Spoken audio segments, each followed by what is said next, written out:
Hello, hello, hello. What's soul this then? Just kidding. Hello. This is my first time trying this, so we're gonna see if this camera setup looks cool or not. Um, I'm gonna be doing some pyrography today, which, if you don't know, it is some wood burning, basically. And I've got this cool birdhouse. I got a bunch of other stuff too, but yeah, I've already drawn some stuff on here. You can see I have this grasshopper on this side, seagull on this side. I've already started burning on this one, but we've got some seagulls and grasshoppers in a field. And on this side, I have a quote from a poem that someone wrote that I really liked. It says, "When the June 9th, 1848 of my soul arrives, you will be quite dismayed to find out what is plague and what is miracle." It was a poem that someone wrote that I really liked, and I wanted a little birdhouse with it on there. Sort of some religious symbolism. I'm not going to get into it too much, but yeah, so I'm just here to chill and do some pyrography. I'm just going to get started. So this thing that I'm holding right now is pyrography pen. Oh gosh, this angle is going to be tricky. Okay. And they're like pretty darn cheap for something that is like a full-on tool. I think this was like, I don't know, $15 maybe. It might have even been less than that. Got it off of Amazon. Terrible company, but you know, they got everything. And then the wood I've just been finding around all over the place. Like this particular birdhouse I just found at Walmart in the craft section. It was obviously meant to be like painted on, but I thought it would be really cool to do some pyrography with it. I've done a birdhouse before, and it turned out really nice. I actually have it right over here.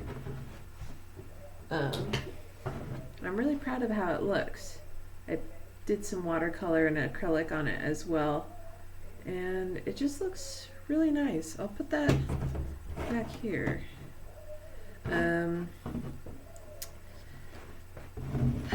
already very excited to see how good my stream is going in terms of like, it doesn't seem to be too laggy, it doesn't seem to be freezing. I'm quite thrilled because last time I tried this it was kind of a nightmare. I hooked my laptop actually up to my router because I was looking up ways to like make it so that it wasn't so far behind. It was like 7 minutes behind, which, like, you know, my friend came into the chat and started talking about stuff that I'd said minutes ago, and I said hi to them, but I was like, they're not going to see this for several minutes, and they're going to think I'm just ignoring them. So yeah, that was not going to work. So I hooked it up to my modem, or no, my router. I wonder if I could hook it up to my modem or if that wouldn't work. Would it be faster since it was cutting out a middleman, or would that just not work? I have no idea. Anyway. Yeah, so, but in order to hook it up to my router, because my router is in one corner of this room, in my desk, I guess. It's a folding table. Can you call a folding table a desk? Was on the other side of the room, so I ended up having to like sort of reorganize my whole living room, which wouldn't be so bad except for I've literally been reorganizing this room over and over and over again. I only moved here at the beginning of January, and like this is like the fourth or fifth big reorganization of this whole room in that time. But it's fine. I'm really excited though with how I also don't know if it is the wiring up to the router that is helping, or I like messed with the settings and turned a lot of stuff down. It was already pretty far down, but I turned it even farther down, like the bit rate and all that. But so far, I think it's going pretty well. Just keeping an eye on the video just to see how far back. Yeah, that's not too bad at all. It probably also helps that I'm not streaming a game this time and using a bunch of those resources.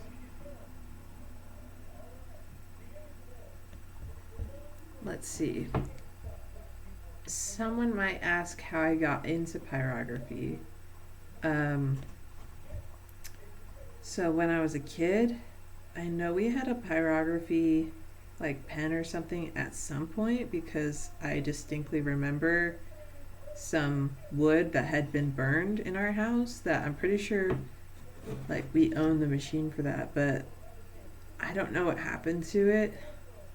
And I was too young back then to use it, because you don't want a kid using something like this. That would be bad.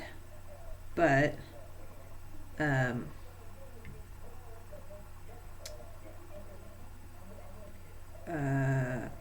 you know, it's always been something, you know, and then when you're a kid, like, and you're told you can't do something, you're like, well, I will just wait until I am old enough to do it, and then it'll be really cool.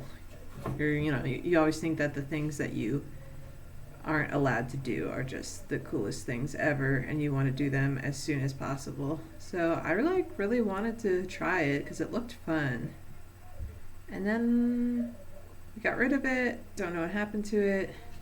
And then it was years and years later, hadn't really thought about pyrography much at all in that time.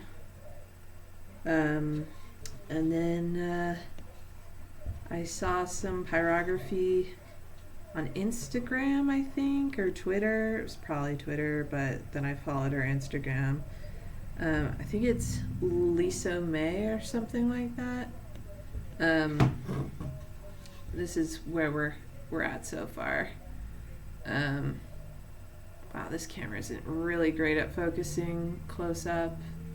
I mean, it is when I'm using it as a photography camera, but anyway, Lisa May, I think, or Ashcan Crafts is, I think, her Etsy / maybe her Twitter. I don't remember, but dude, she has the coolest art.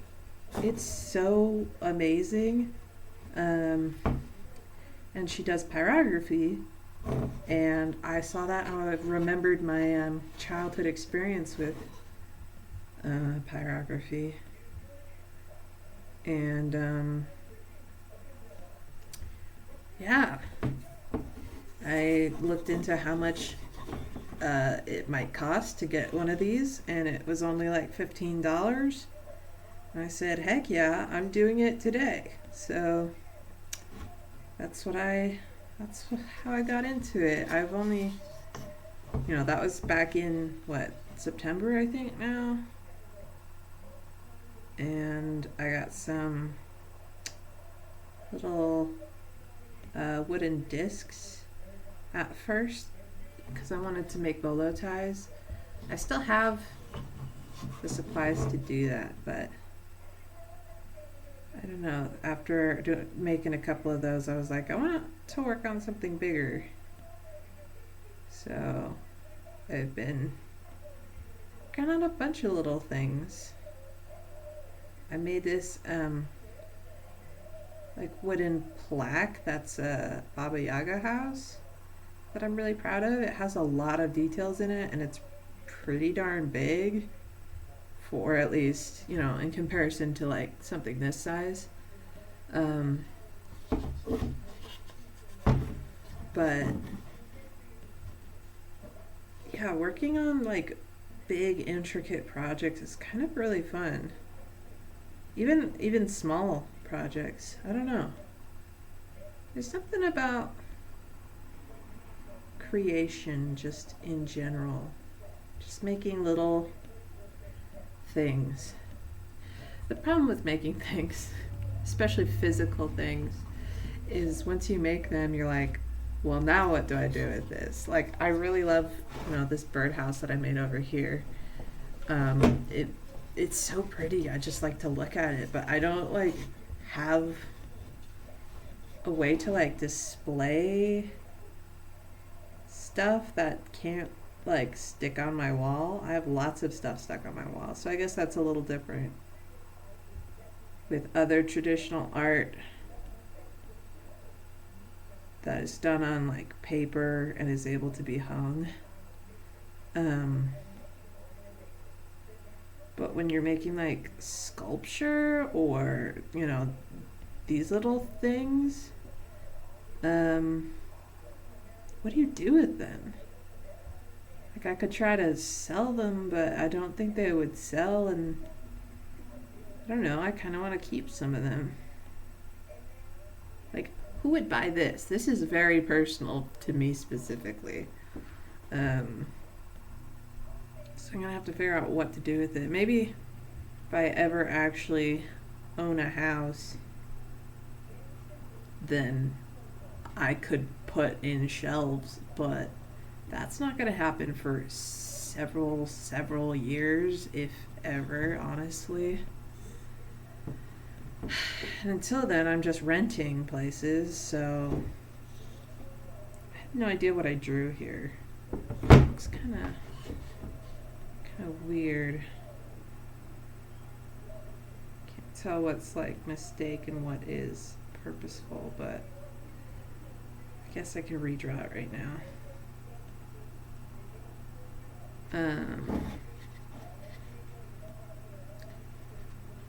Yeah, I like pyrography because it's like kind of, I don't know, maybe it's just the way that I do it, which is not the most best way because I don't have a lot of patience, but that's what I'm talking about. Is it's pretty quick. Like, you draw the thing and then you go over it in hot burning metal, and then like it can be done, or you could paint it or do something else with it. But like, I don't know, it's not a project that takes forever, you know.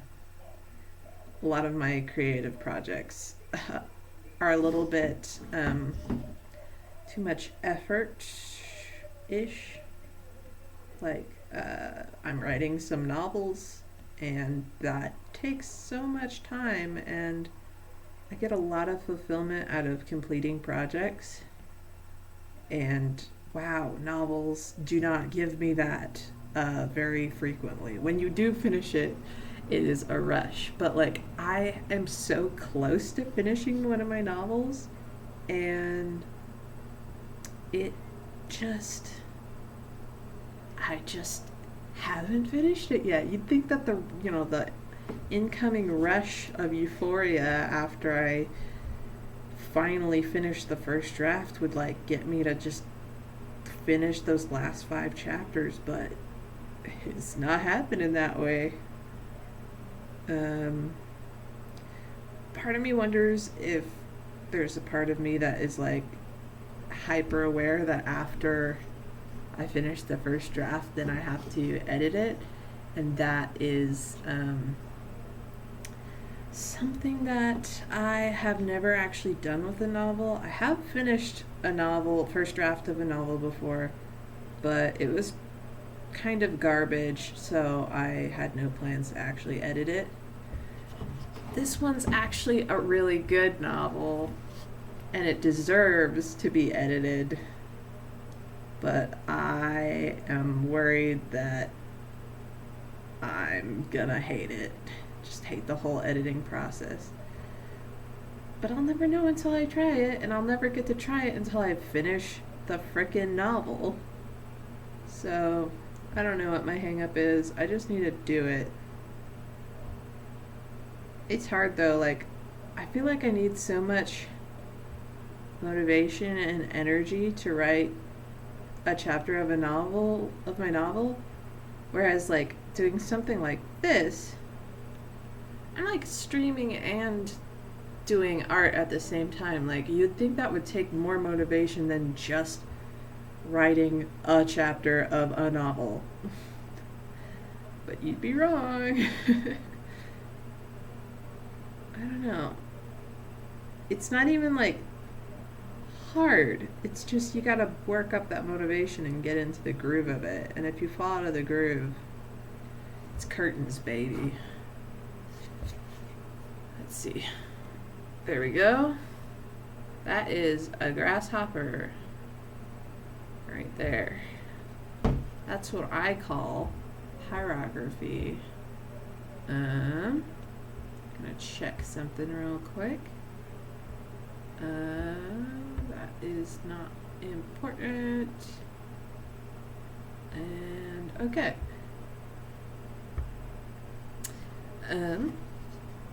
Okay, let's start on the seagull side.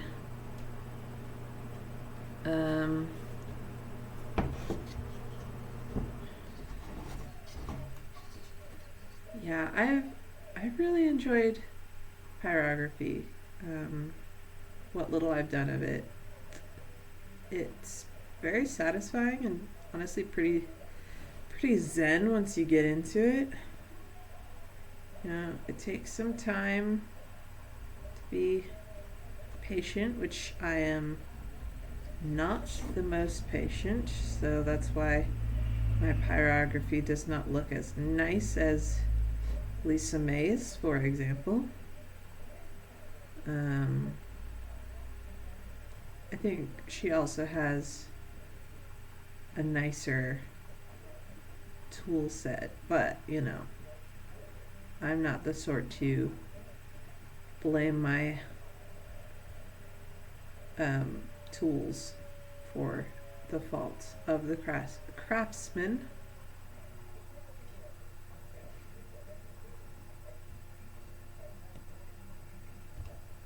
I think what she really has going for her is just having a really excellent eye for art and, like, I don't know, the way that the subject takes up the frame.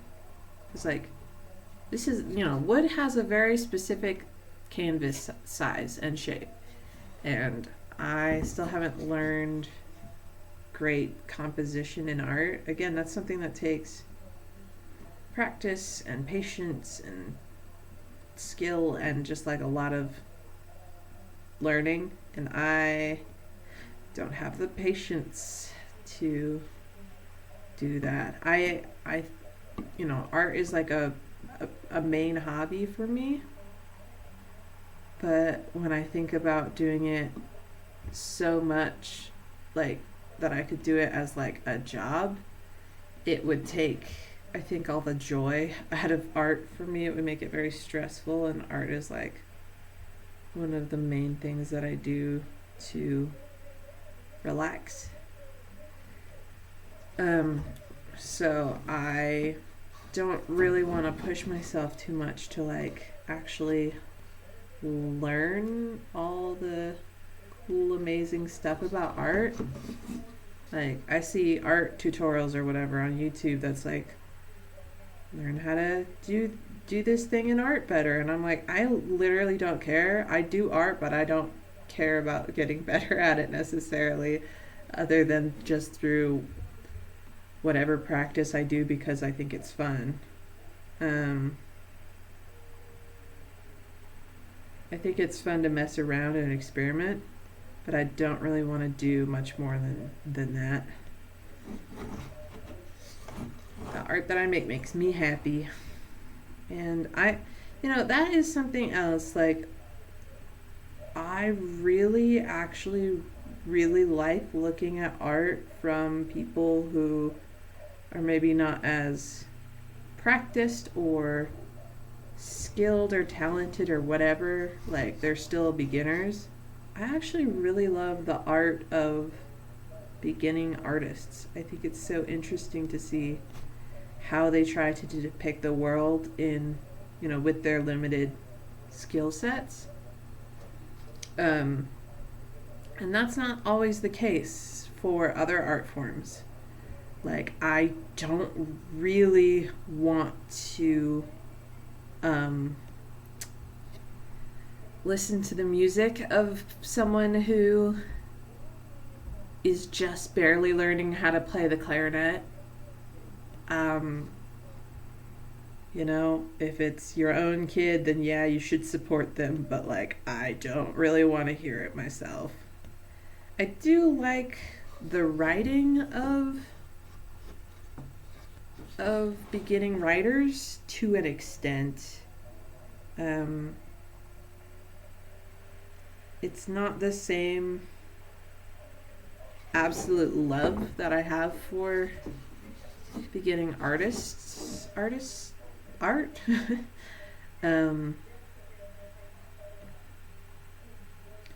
more of I'm excited to help you foster this potential, and make you love writing as much as I do. But it's not like I read it and I go, wow, this is incredible. Although some like kid writing is actually really good. Same thing with art, but like, I also find the art of like 15-year-olds, no matter what age, to be really good. The writing of like teenagers, again, I fully support it, but I don't like actually, love it in the same way that I do art. This is making me sound so pretentious. I just think art is cool, and I like to see it. I like to see every art.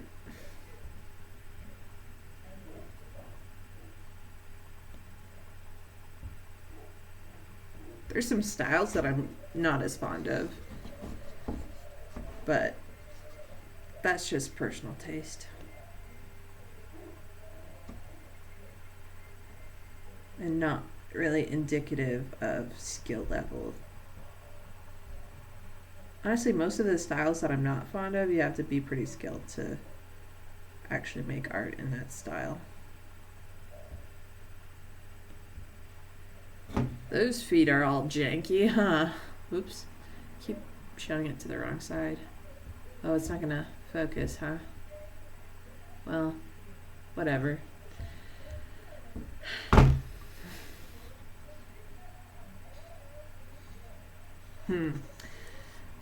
It's so great that my camera hasn't like been lagging behind too much. Okay. Just gonna lightly shade this part of the wing and get to work on the bottom wing.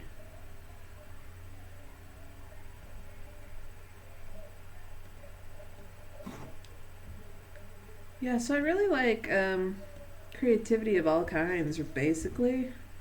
Like any creative thing I am very enthusiastic about, except for like dance. I don't know, I just don't get it. But like everything else, I love theater and music and coding and cooking and visual art and writing, all sorts of stuff. Just think it's so cool that you can just like make something and then people can look at it and, I don't know, derive feelings from it that otherwise they wouldn't have felt. It's like a kind of magic. And there's so much creativity in the world that people don't like recognize as creativity.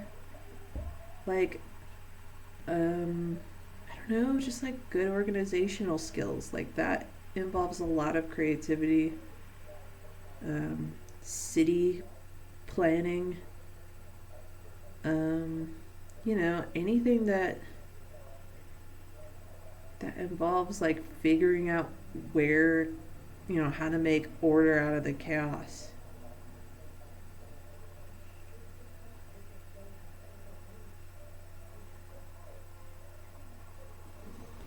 Boom, wing.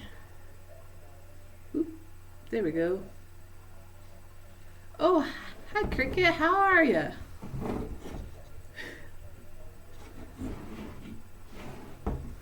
I feel like my face cam is getting in the way, which I hadn't noticed until just now.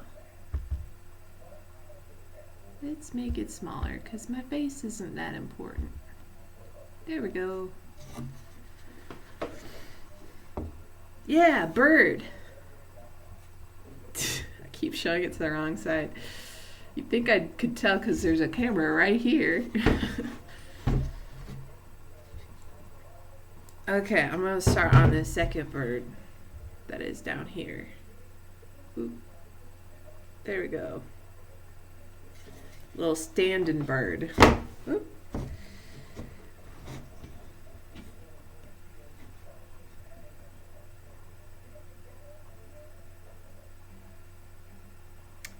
Anyway, that was a whole long speech about creativity. I think it's really interesting, like in my, I don't know, like my religious beliefs, like I think it's really important to be creative. And I think everyone is creative, even if they don't like feel like the creative type or whatever that means. I think humans have like sort of an innate need to make stuff. And maybe I'm wrong, but maybe it's not a need for everyone, but I think everyone has the capabilities. I think once they give themselves a chance, they would find out that it, some kind of creation is to their tastes, even if it's not the typical kinds we think of.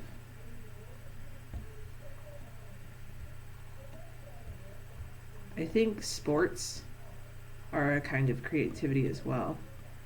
It's one of those other creativity kinds that I don't understand that much personally, but I do think sports can be creative, You gotta like have a plan of attack and, work under pressure to do things in a way that is elegant and solves this problem. And I think problem solving in general is creative. It's that whole taking chaos and making it into something beautiful or orderly, at least. I think order can be beautiful. So can chaos, but like, I don't know. I think exploring chaos for artistic sake is interesting, but generally,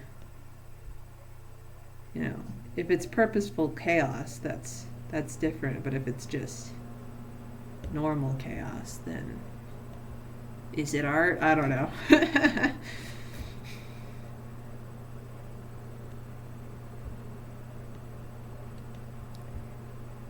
I love the smell of pyrography. I don't know, it doesn't smell It sort of smells a little bit like a campfire, but it's different at the same time. Like,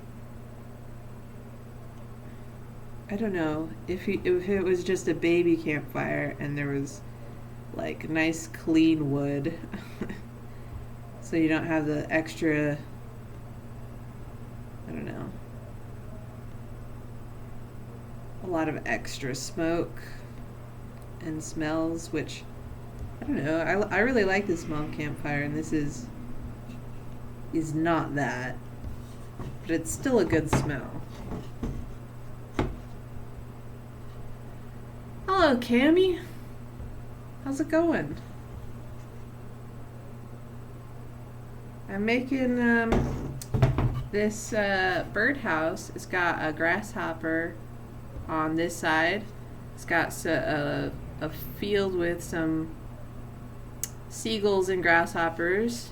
I'm currently working on this side, which is seagulls. Haven't done this grasshopper down here yet. And then it's got some words from a poem that an online acquaintance of mine wrote that I really liked. It says, "When the June 9th, 1848 of my soul arrives, you will be quite dismayed to find out what is plague and what is miracle." I'm doing good too. Thank you. Yeah. Are you guys like interested at all in pyrography? I have only been doing it for a couple months, but I think it's really fun. It's very relaxing and has a pretty low barrier for entry in terms of like getting started. I got this pen for like $15 on Amazon, and I got this wood from, well, I got this birdhouse from Walmart, but I got a lot of the other wood that I have just from the dollar store. The dollar store near me, I'm like in a tiny town, and the dollar store's, not like the biggest dollar store ever, but it has a huge wood section, and I don't understand. Awesome. Do you like have specific like stuff that you like to do with pyrography? I'm still just sort of experimenting at this stage, but like, I don't know. I see some things that people do, and I want to try them. Like, the person that like got me interested in pyrography like does these wooden spoons that every time I pass wooden spoons at the grocery store, I think about getting them, and then I'm like, those are actually kind of expensive. I don't know if I want to do that. Ooh, portraits. Nice. I really like doing portraits digitally, but every time I try to do portraits like physically, I feel like they look really janky, and I don't know. I just can't make them look right. Oh, I finished this seagull down on the bottom. Whoop, there we go. There he is. Just standing there thinking about eating these grasshoppers.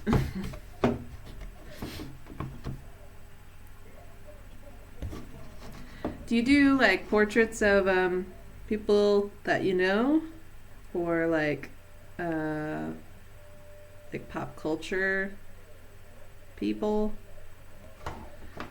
I think if I was to do a portrait, it would be really cool to like have like a friend of mine like sit and like do like a oil painting type like fancy, I don't know. I don't know what to call it. Nice. Celebrities are great because their pictures are so easy to like find. And also you don't feel weird doing them. I don't know. I like do digital portraits of my friends sometimes as like gifts to them, and they always appreciate them, but whenever I'm working on them, I'm like, I really hope they don't think this is creepy, because I'm spending like hours just staring at their face. Yeah, but I used to do some fan art too, although I sort of moved out of that phase a little bit, so now I don't do hardly any portraits, which is kind of a shame, but I've been doing a lot of animals recently. Um, Animals are also great because it's not creepy if you stare at them the whole, for a long time. And there's lots of pictures of them too, and no one gets mad if you like do an animal, because that is another thing I was thinking about, like when I was doing some like fan art, like um I don't know, I was always like, I hope these like celebrities don't mind that I'm using their likeness in my art. I'm sure they didn't, but it always crossed my mind.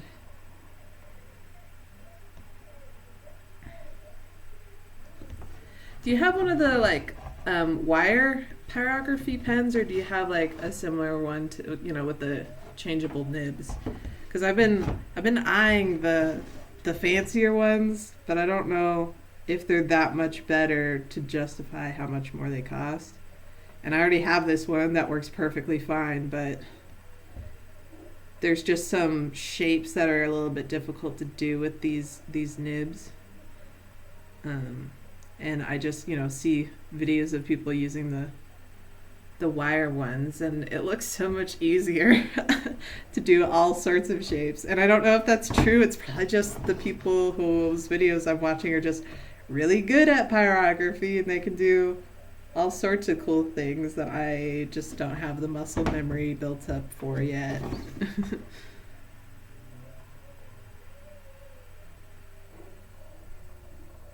I should stop comparing myself to them. I don't know if I am comparing myself to them, but I do think, wow, wouldn't it be cool if I could like have that level of control? I guess that is comparison.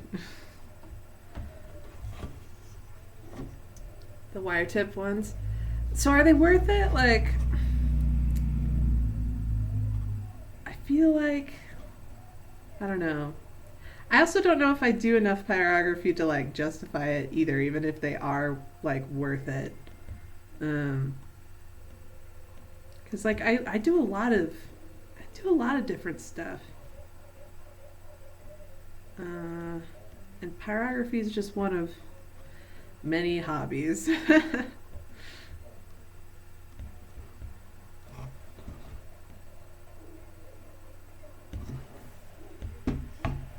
Oh yeah, that's a bug right there. I wonder if I should add another antenna. I feel like it looks kind of weird with only one. I think I'm gonna try.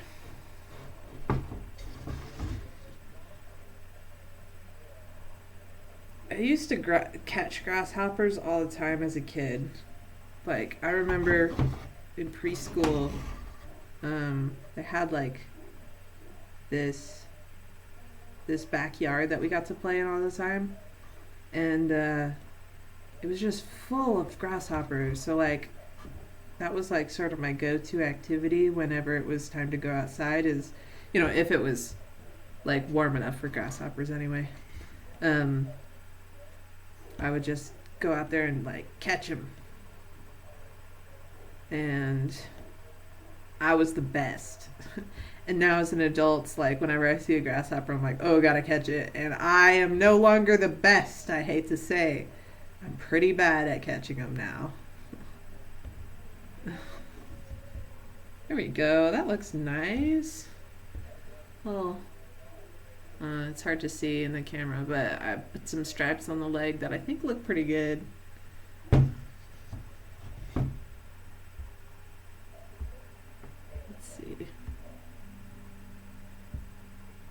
I see that you've said something, but I have such a tiny little chat box. Yeah, I do think it's probably just I need to practice more with pyrography generally, and then once I get more experience, maybe I can start doing. Maybe my vision for my art can match up with reality. I also need to get better at drawing in general too, so it's gonna be a long road, but I'm here for it. Okay, now I think on this one I just have the text to do. which is not my favorite thing, but I really wanted this whole quote on the back because I really like it.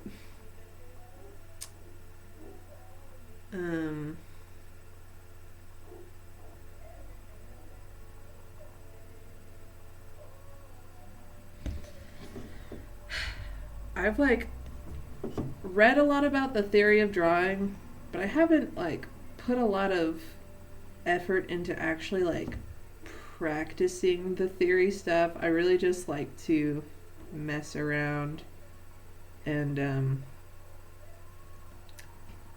I don't know. I don't like practicing. I just want to do the whole thing. I want to do a completed piece. I don't want to draw a hand a billion times. I just want to draw a hand connected to a body that's doing something cool the way I want it to do it. Which, if I actually want to get better at this sort of thing, I should just I should practice a little bit. I don't have patience for that.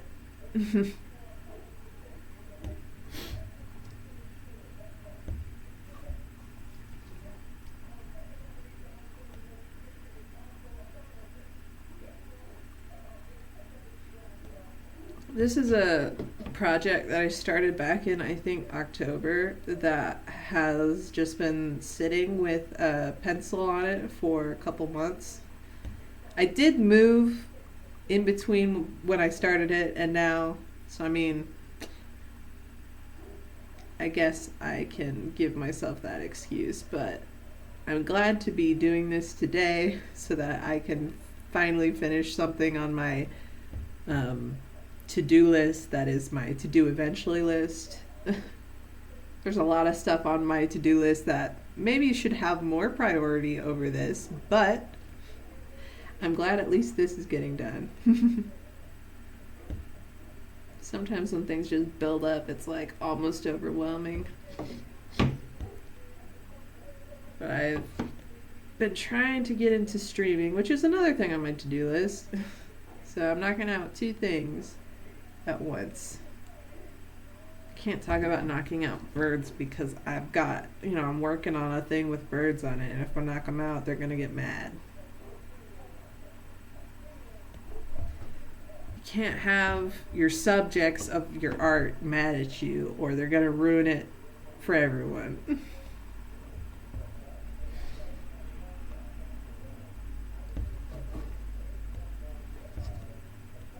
Gosh, these R's are no fun. Give me more straight up and down letters like I. Wow, what a champion, the letter I. So good. V's also pretty good. I'm looking at E coming up next. Looks like it'll be a good one, but then S after that. Oh no, I messed up the E. That's okay. We'll survive.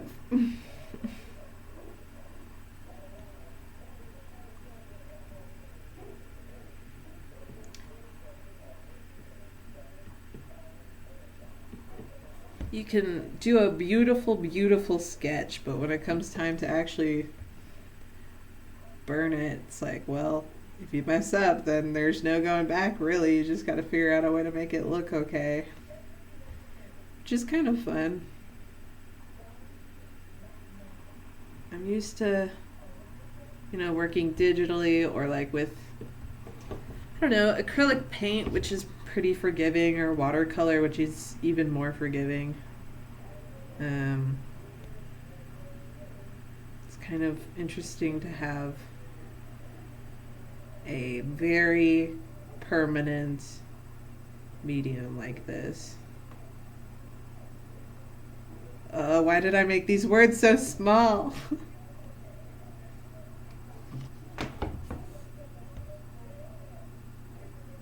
They're so little. What did I think I had? Like a toothpick on the end of this? I think it'll still be legible, but oof. Any words with like holes in the letters are just gonna be filled in, basically.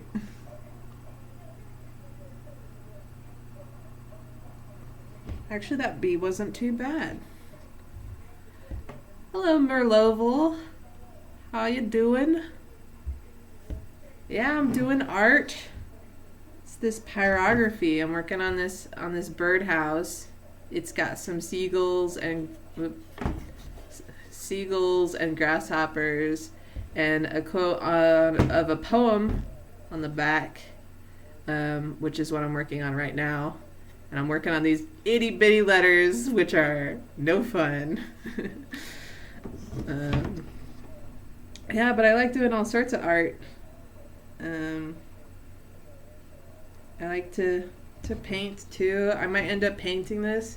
This is a birdhouse that I've done previously and then painted. It's got some birds on it as well. And I really like how it turned out. But I also like the way that burned wood looks just by itself. But every time I finish a pyrography project, I look at it and then go, well, what would it look like if I painted it? And then I always end up painting it, which it usually looks good, but I don't know. Maybe this time I won't actually paint it. We'll see. We'll see how I'm feeling at the end. I'm not sure if wood or paint would actually improve this though. Like, seagulls aren't the most like colorful animals, and I feel like grasshoppers are just greenish brown. I do wonder if the front might be served pretty well by painting, but at the same time, I don't know. And then the back is just text, so why would I paint that? So I think this one might actually go sans color.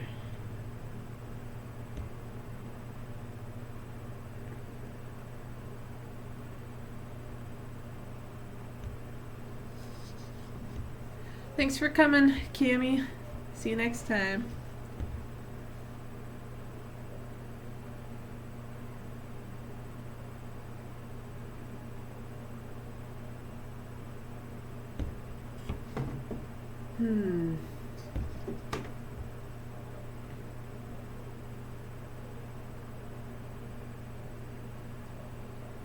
I do think it's funny that both of the birdhouses. Well, I guess I've done a couple other birdhouses. I've done two others, and I haven't painted those yet. I've again been thinking about it. But two of the four birdhouses that I've worked on actually have birds on them pretty prominently, which I think is kind of funny because they're not. I don't know. I'm not necessarily playing with the idea of them being birdhouses. This is just, I thought, a cool system, or not system, object to do art on. I think it's neat to have like 3D canvases like this. But I really like birds, and it just so happened that I did some birds on some birdhouses.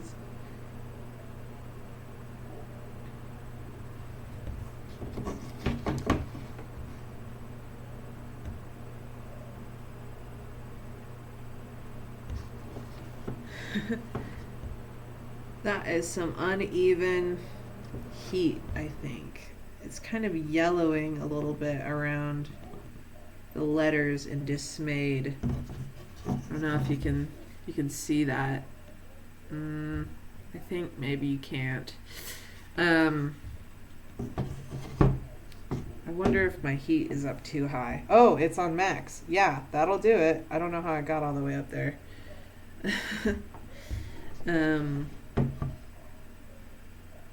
That's probably not the best for anything, honestly.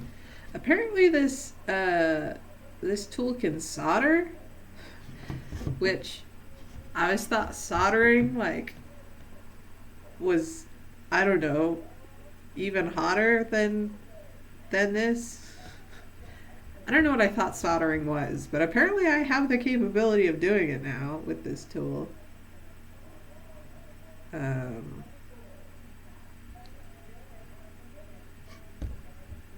think there's a tool that lets you engrave stuff. I forget what it was called, but I learned about it the other day at work. I work at a library, and we were looking at some of the different like kits that some of the other libraries in our system had, which one of them just so happened to be a pyrography kit, which I thought was funny. But another one was this. I just can't remember it, but it can engrave stuff, and I'd never heard of it before, and I still don't really understand like if I have like glass or stone or something, like could I engrave as easily as I can burn wood, or is it harder than that? I thought about seeing if I could check it out, but I think I might want to watch like a video tutorial or something about that tool first, just to see if there is something cool I can make that wouldn't make a total mess. I wouldn't need, I don't know, goggles for, like, it sounds like it might be a little scary. And I don't like scary things. But maybe it's not like stone, maybe it's metal. And that would be less. Probably have less debris flying at my eyes than if I was like doing stuff with stone.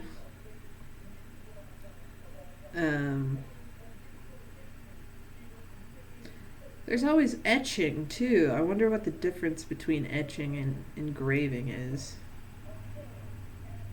Engraving sounds like it's like deeper than etching, but I honestly don't know.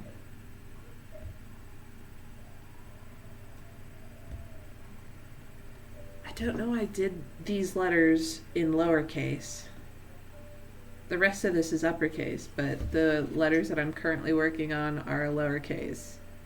And I don't know why I did that, but I'm just following my own instructions.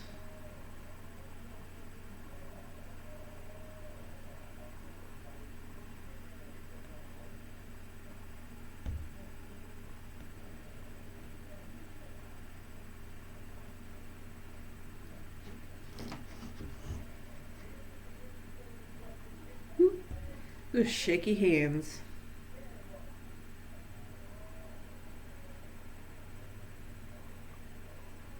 Don't want to have shaky hands for this.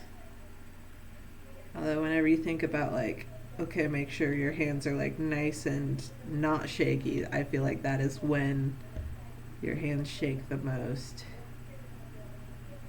It's like they know they're getting anxiety about, needing to do well. It's okay, hands. You're trying your best, and that's what counts. Ooh. This is kind of uneven, but that's okay because it's just for me. I do wish I'd fixed the spacing on this, maybe even before I started burning anything on here. Oh well. Erasing on wood is not my favorite thing to do. Generally.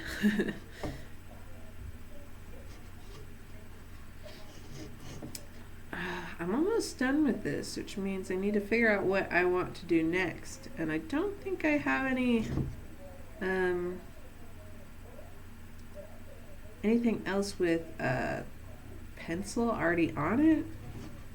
So I'm going to have to brainstorm some ideas for what to actually draw on the next piece of wood and like figure out which piece of wood that I even want to use.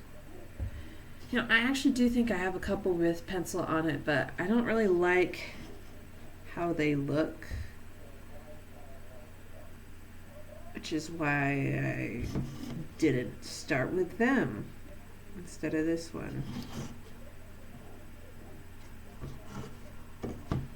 Maybe I will paint this, but I'll paint it all like one color, like sort of like a, I feel like this would look cool with like a forest green, but like a light, maybe like watercolor rather than acrylic, and just make it really light.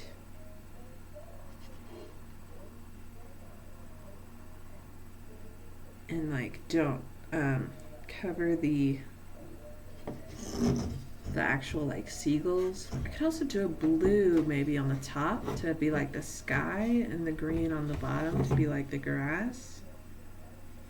That might look cool.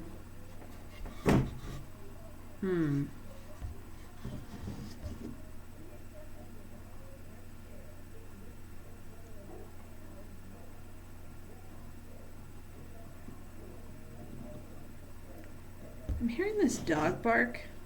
I'm not sure if it's my neighbor or a dog like outside. I've never heard a dog in my neighbor's apartment before. So either it's a new dog, a visiting dog, a dog outside, or a dog that's usually quiet but is barking a lot today, or I just have never noticed it before.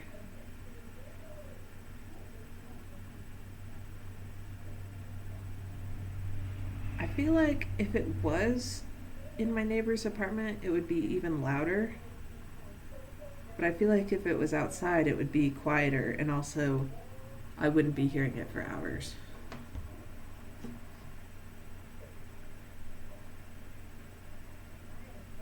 I got no clue though. Maybe it's a dog. No, that would be even quieter. I have no idea. It's a mystery dog. It's like Scooby-Doo.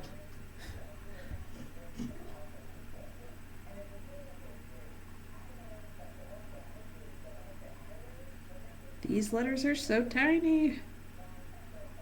Why did I do this to myself? Okay, done with the tiny letters. Thank goodness. And then we just have the word miracle, which I tried to make like arched a little bit. I don't know if you can see that, but I tried to make it arched, but it just kind of looks bad. But I'm not going to fix it. I'm just going to do it.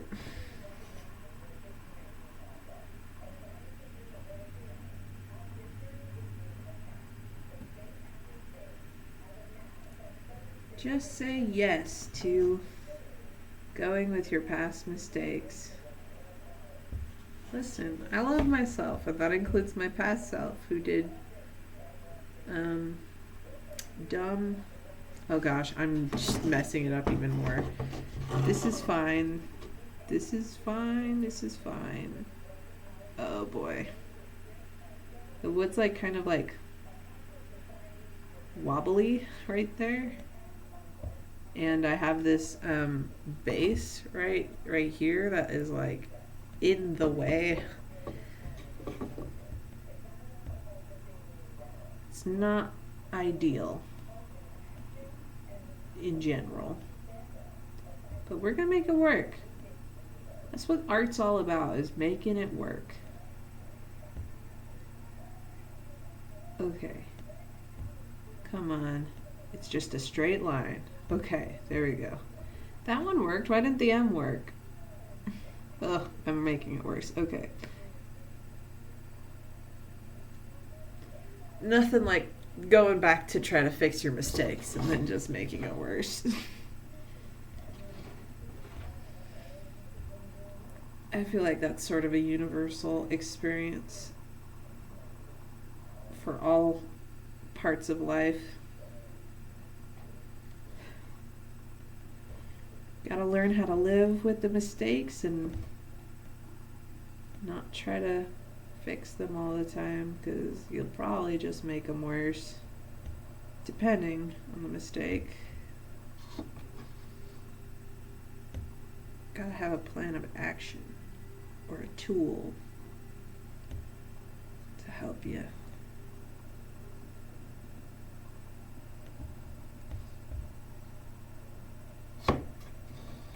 Okay, we're doing a C now, which C is a curvy little letter, which means we're going to have a little bit of trouble with it probably. But maybe everything behaves nicely, it'll be okay.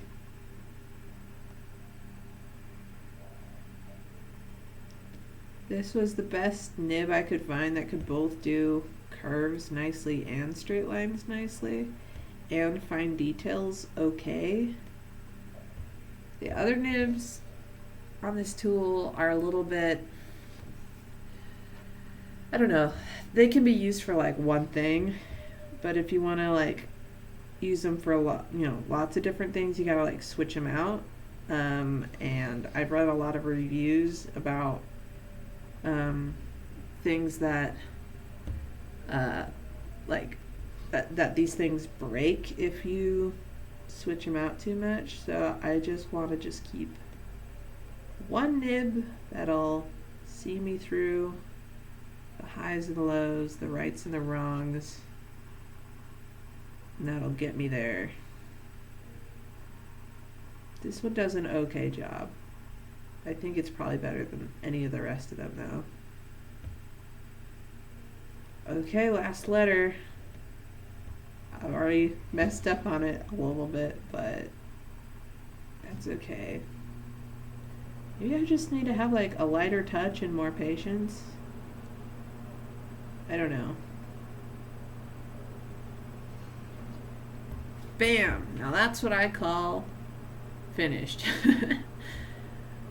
It looks so nice. Like, I love the dark lines of pyrography. I mean, which is, it's interesting because, like, if I just used, like, a black Sharpie, it would probably be just as dark. But there's something about the I don't know, like, indent of getting it burned too. Like, it actually causes, like, a chemical change in the wood itself. I don't know. It's just kind of interesting.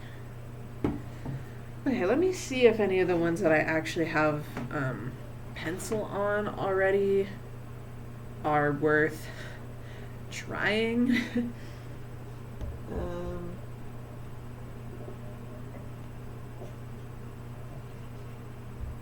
Like I tried to do a B. I wasn't really paying attention and I didn't have access to like references. First off, I didn't get it centered, so that's why I had to add the like flowers on the side, which is a shame. I do kind of like the flowers, but I wish the bee was centered.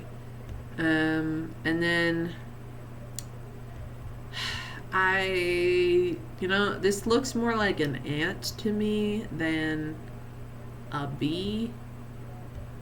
I like the sort of pose of it with its arms out like that, but like the face itself just does not read as bee. Everything else, also doesn't look like a bee, but like it at least reads like one. But the face is an ant, and I need to fix that, and I don't know how to do that right now, so I don't think I'm gonna do this one.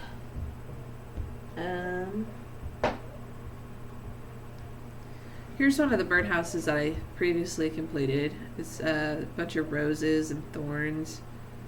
I like how it turned out. This is another birdhouse I got from Walmart. And I've really been considering painting it because I feel like it might pop more if I do. But it also does look pretty nice just with the natural wood.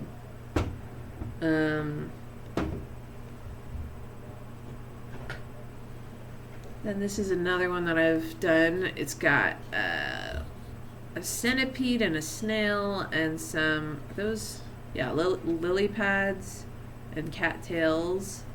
It's got radish or beet with some worms.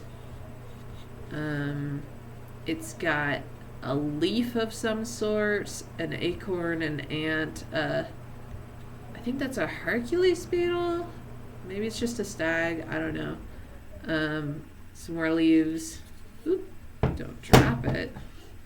And then sort of like a dandelion thing going on the front. I like how that one turned out. I don't love the front of it, but I do really like this leaf here. It looks great, and the beetle looks really good, and the I like the centipede and the worms on the back. The rest of it, I don't know, but that's how it goes. And then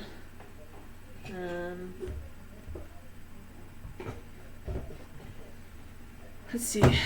This is the one that or I guess both of these are the ones that I've completed most recently before this stream. This is a little treasure chest, and it's like a good size to hold dice. So I put some dice on the top, and I put some dragons on the front and the sides, and then on the back I said, "Don't touch my hoard," which I feel like this, like the saying would make sense more on the front or the top or even the bottom. Should maybe do something on the bottom. I don't know what though. Actually, I'm not going to be burning for a while, so I'm going to unplug the pen so it doesn't like overheat or anything. There we go.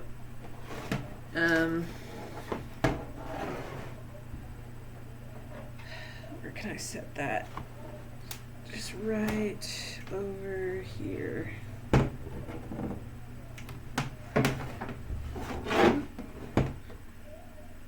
And then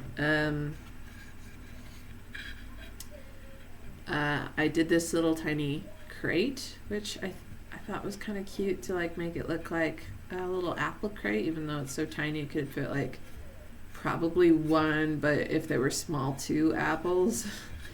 I did a little apple on the side here with another worm and a little design with some apples and worms in the sun and some bugs and stars, and then the sun and some clouds and some birds. And yeah, I really like how this one turned out too. I've also been considering painting it. I think it would look pretty nice with like some bright reds and like a nice sky blue and yellow, and just keep those 3 colors, like they're pretty primary colors. I just think it would look nice. So I might actually do that, like similar color scheme to this one, because this is mostly red, blue, and yellow. This one also has green,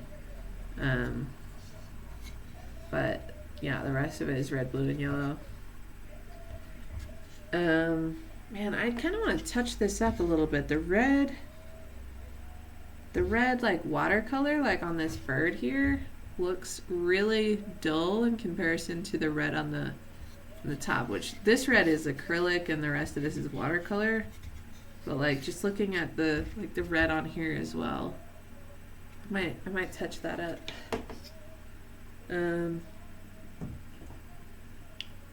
Yeah, but I got some other wood here.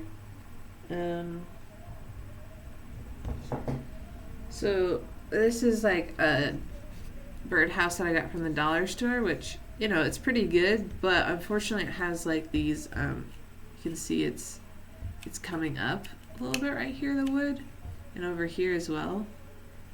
What is the angle to show this at? Ooh, it's not mirrored, so I can't, there we go. Anyway, it's coming up here as well. So I don't know whether to just like try to peel that all the way off or glue it down. It's like pretty rough. I don't know, my heart is telling me just to peel it off. Should we try it? Man, if I ruin it, that's not going to be any fun. Well, let's just try it.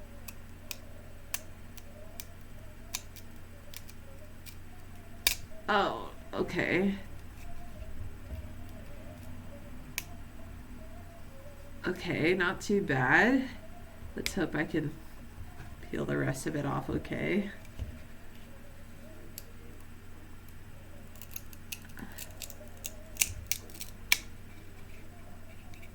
This is actually kind of satisfying.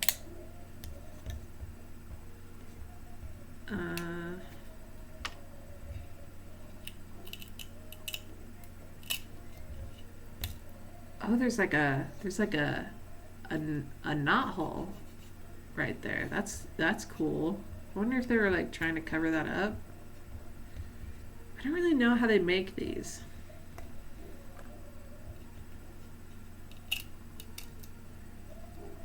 Now I just have like a little panel of wood left right here. These remind me of like corn husks almost.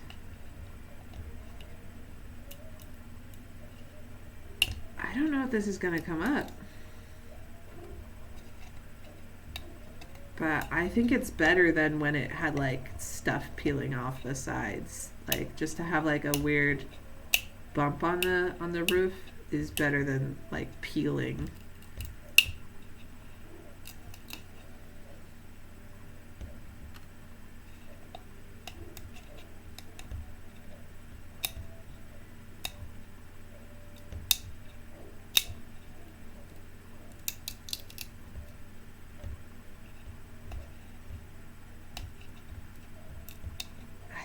I think we might be able to get all of it off.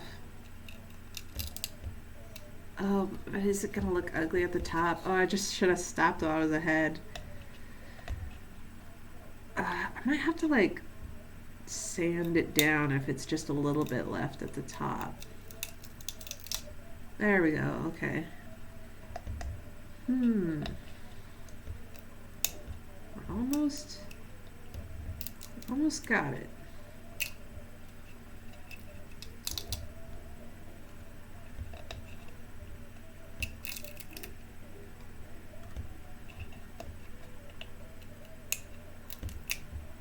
There we go.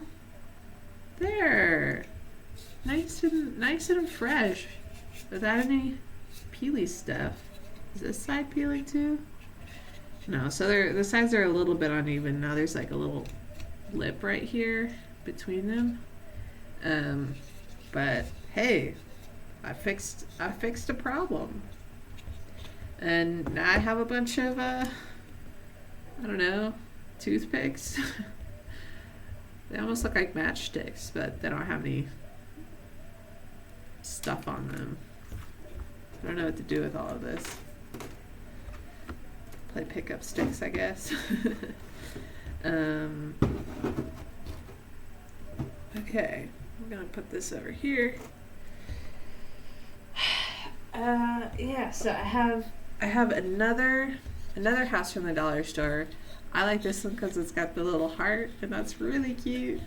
I'm not sure what to do with it, but I want it to like play off of like the heart design, like in some way.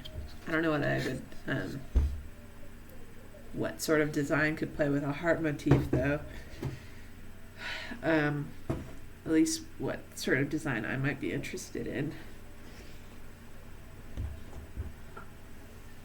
I've got several more treasure chests because I really like the idea of like, I don't know, like, because I think I might want to try to sell a couple of these in some way, like maybe at the farmer's market in my town, although that might be tricky because I'm like working at the farmer's market for my job probably, so I couldn't do it. But if I could figure out a way to make it work. I also have an Etsy, but it's so annoying to have to like update that, and I don't know how much interest there would actually be in something like this, especially since like I'm not that good at pyrography in my personal opinion. Yeah, but I don't know what else to do on little treasure chests like these. This one's cool because it's got lines on it, and this one's got like kind of slightly rounded corners or sides, which I actually really like the way that this one looks. I got a couple more of them.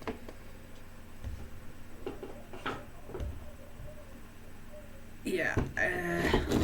So this one's the same as the other one, with the slightly rounded sides. And this one has obviously like some pretty major like lips on it, which kind of reminds me of like a safe. Actually, I haven't opened any of these. Which, what if there were like spiders in there and I just didn't know? I haven't even opened the one that I finished, like, ever. I did not ever open it.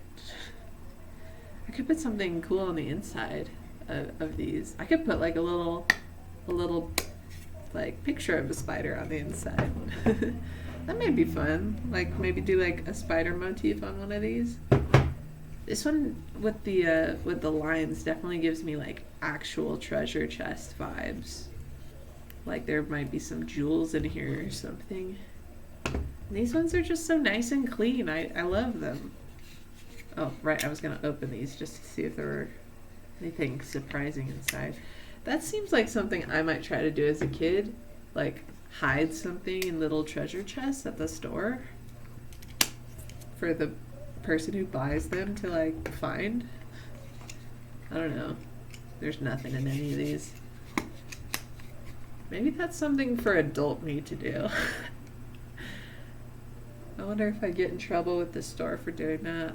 I kind of doubt it. I mean, unless it was like something really terrible, but I'd probably just put like a nice note or something in there. And I have another one of these crates, and the urge is so strong to just do another fresh apple crate, just because that's what these crates make me think of, is like fruit. But I don't want to just do the same idea again.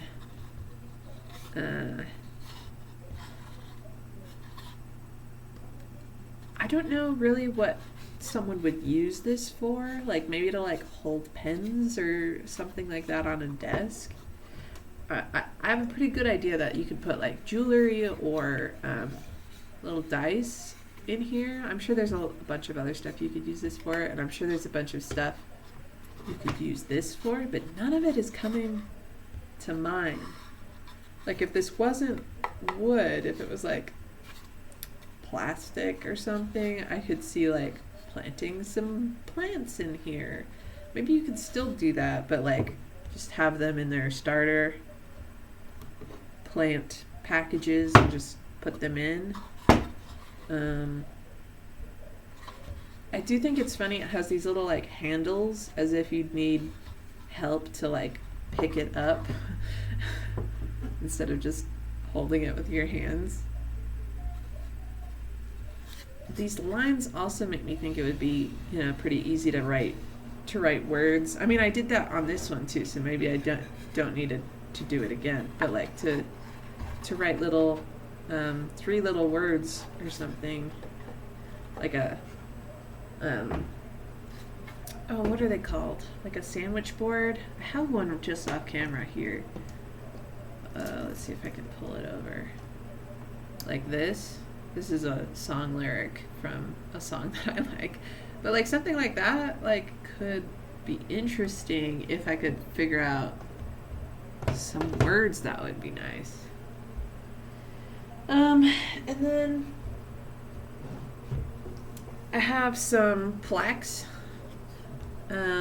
This one's shaped like a house, and I don't know, like a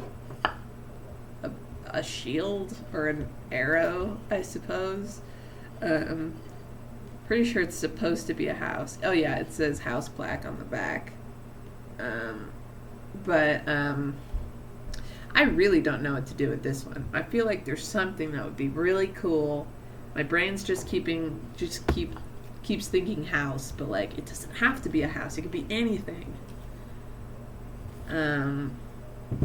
But maybe I do want it to be a house. In which case, how do I make it look cool? could be like a haunted house, but haunted houses don't usually have that shape. I don't know. We'll see. And then this one I tried to play with the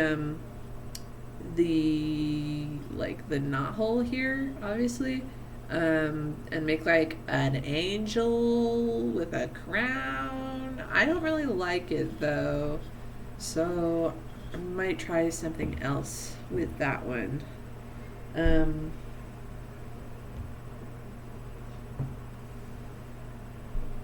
then this one, there's like it's hard to see, like a bird here with a hand, I guess, and there's like a skull. I also don't like it though. I think I tried to do like a fancy little collar, like a clown collar. I kind of want to do a clown or a jester and like make it look like an actual portrait of a fancy person, but it's a clown. I don't know if I have the capabilities, artistic capabilities of doing that. I don't know. So I'm gonna have to pick one of these and actually pick a design to start doing on it.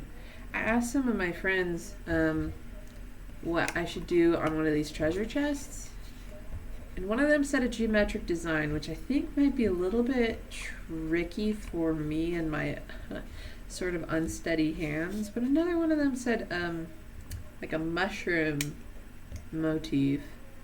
And I could do that. I don't know how good it would look though.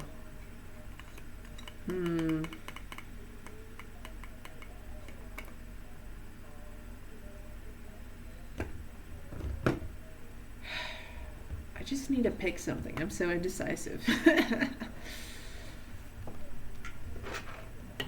Well, I can start sketching some mushrooms on this. Sketching so much less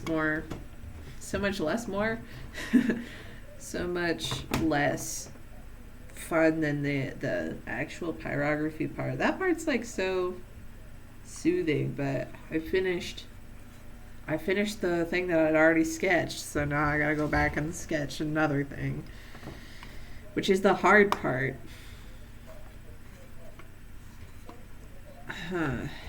So if it was a mushroom motif, I'm gonna kill the sticker off the bottom. Why would someone? Maybe if they were doing like a D&D character that was like mushroom themed. Isn't there one that's like a druid that's like a path of the spores or something? I can really only see these as being D&D dice boxes, which I know there's lots of things they could hold, but that is all that I can see with my nerd brain. That or like jewelry. Like those are the only two things in my brain. I guess what else would I might keep like a SD card or like game cards in here. But I don't know if the people who are looking for something like that would like want to keep it in like a fancy little case. Whereas oh, hi Blatt. How are ya? Yeah, fungus zombies.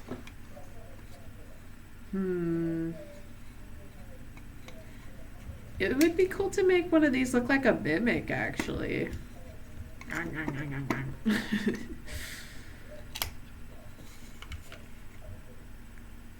don't know how I'd do that with pyrography. I would like want to put like teeth on the inside, which I could do that with paper, I suppose, but it wouldn't like hold up super great.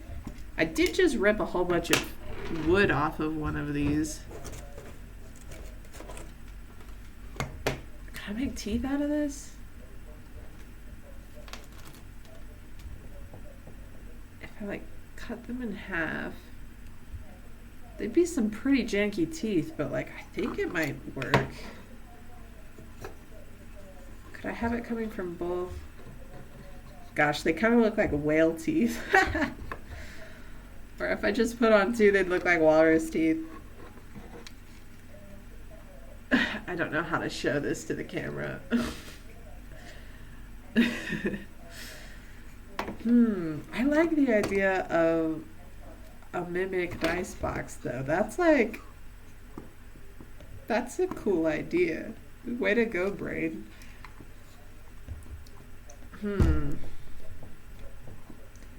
If I got some super glue. Okay, I'm Googling. Oh, did my camera just die? Oh, my camera just died. Rip. Hold on. Wait, is it back? What's happening?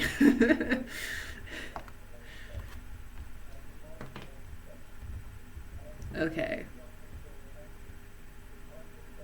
It's all fine. Everything's broken, but it's all fine. Okay. Okay. Okay, I'm Googling mimic.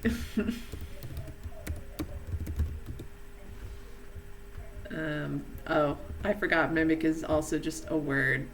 Mimic D&D treasure chest. That is not how you spell treasure.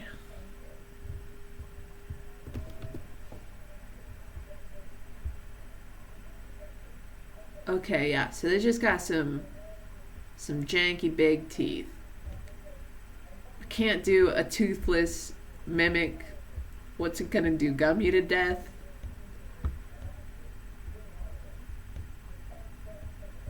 Okay. Yeah, so, I could make teeth out of toothpicks, maybe. I mean, teeth are really important to the mimic sort of lifestyle. And there's no like eyes on the top, are there? I guess there's some on some of these, but that would make it not look like a mimic anymore. It's gotta be hidden.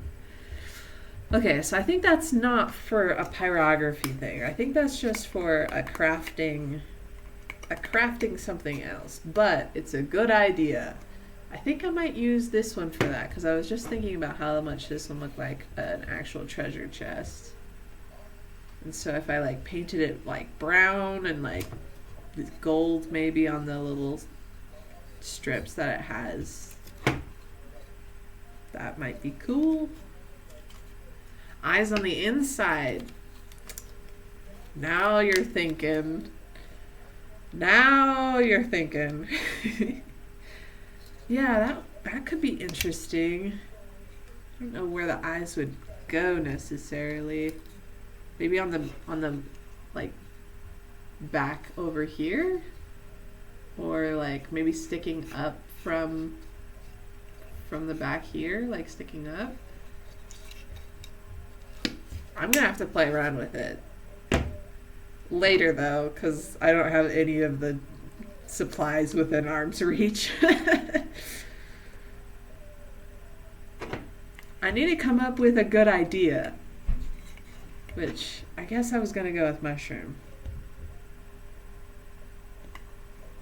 I was trying to think if there was a clever way to play with the fact that this splits open. And that's what got me thinking about mimics. What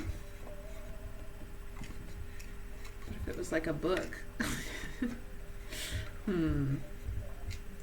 Oh, by the way, Blatella, do you think you could check to see if like my captions are working? I like tried to set up captions and I don't know how to see if they work. If you can't, no big deal, but since you're here. Just trying to make the stream accessible, you know? Okay, I'm just gonna start drawing some mushrooms on this bad boy and see what happens.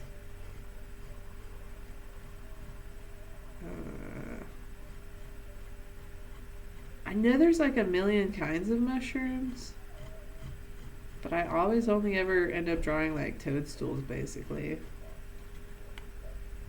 Okay. It's too bad that it doesn't work on mobile. I wish Captions should work on all devices. The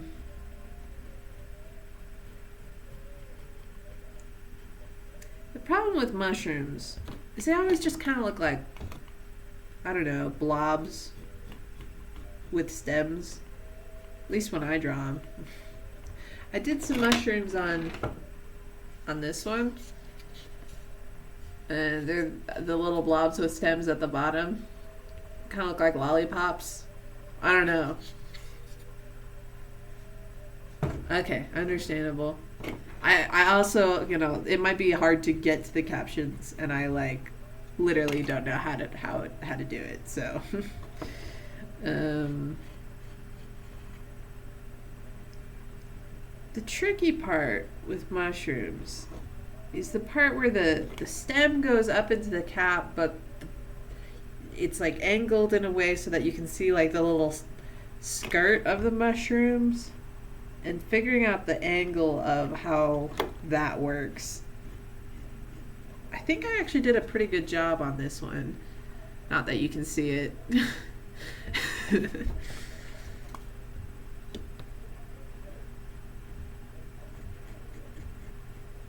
Okay, so I got some mushrooms on the front here. I think these are gonna look good. I don't know if I want to do mushrooms only. Maybe I could do frogs or bugs, or I don't know, what goes along with a mushroom? Fairies, I guess?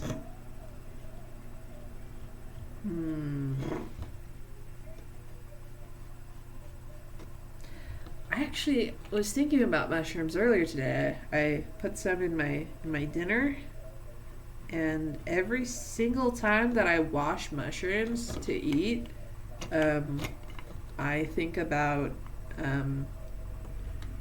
Jane Hirshfield's poem, In a Kitchen Where Mushrooms Were Washed, which, let's see if I can remember it all. I have portions of it memorized. In a kitchen where mushrooms are washed, the mushroom scent lingers as the sea. In a kitchen where mushrooms are washed, the mushroom scent lingers as the sea must keep for a long time the scent of the whale. As a city once conquered, someone who's once loved completely does not release that stunned knowledge. I don't have it. I'm gonna look it up. In kitchen where mushrooms were washed. Here we go.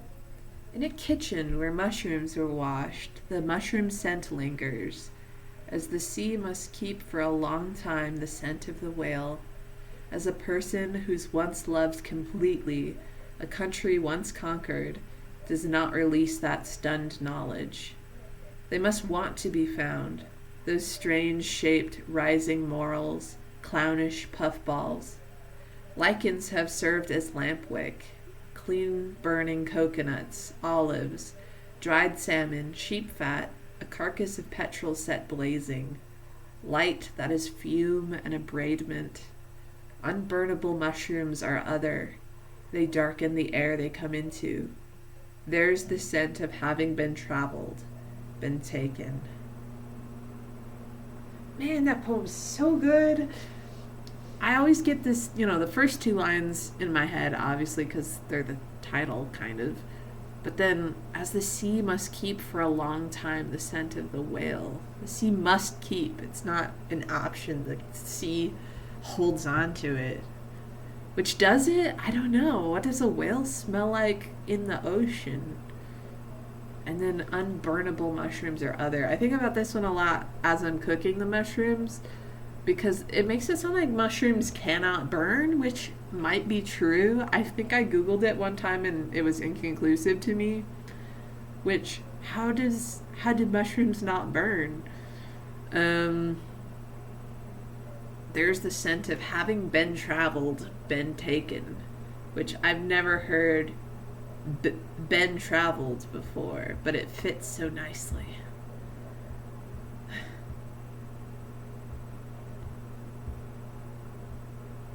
Anyway, that's a poem.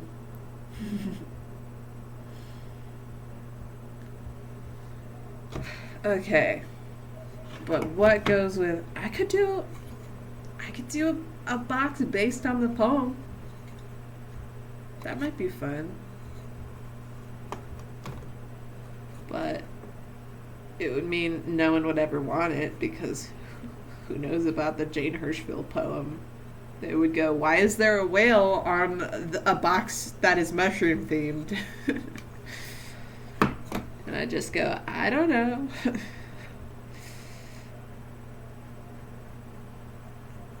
But I would know how cool it is.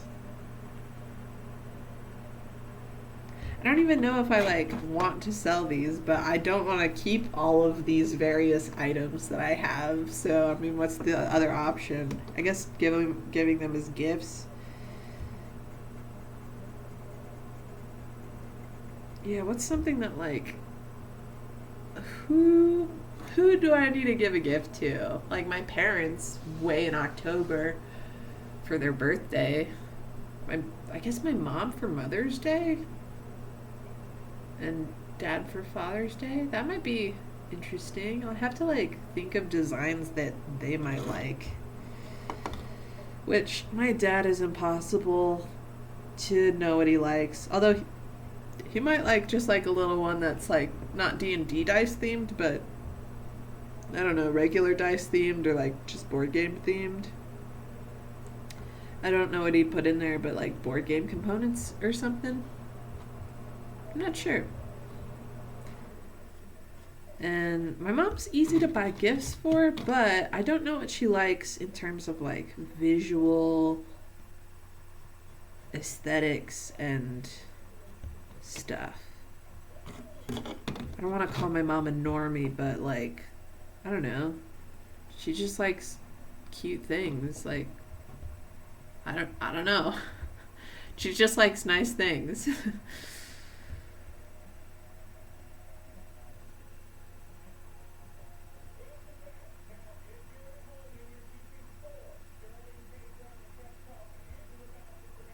That's really interesting, Blatt. Good to know. It's interesting because the rest of the poem says that lichens have served as lamp wick and clean burning coconut oil or whatever. So I'm I think they are talking about cooking, but she's also talking about actually using them for light, to burn for light, which I assume would, I guess, I don't know, I guess if they don't burn on high heat for a long time, it would be hard to use them in a lamp. I don't know who's trying to fill their lamp full of mushrooms, but mushrooms are so weird. I was thinking that about this earlier today also, as I was cutting them up for my dinner. Is as I was cutting them, I'm I thought this feels like I'm cutting up meat or something, and then I started thinking about how mushrooms are actually closer to animals than they are to plants in terms of genetics and stuff, which is so weird. What do mushrooms got going on in their life? They're alive, but they're not plants and they're not animals. What's going on there? Are there other things like that aren't plants or animals but are alive? I don't know, dude. I know there's that whole debate about whether viruses and bacteria, or no, bacteria is alive, but is viruses alive? That was the whole debate. Are viruses animals? Or not viruses, bacteria? Yeah, fungus. I guess not mushroom specifically, but you know, fungus as a whole is just weird. Okay, I got two mushrooms on the front. They're not perfectly symmetrical, but that's fine. What if I just freaking put a whale on this? I can't draw a whale. What am I thinking? Well, maybe if I look up reference. Let me pull up a reference of a whale. Ah, but then I can't look at chat.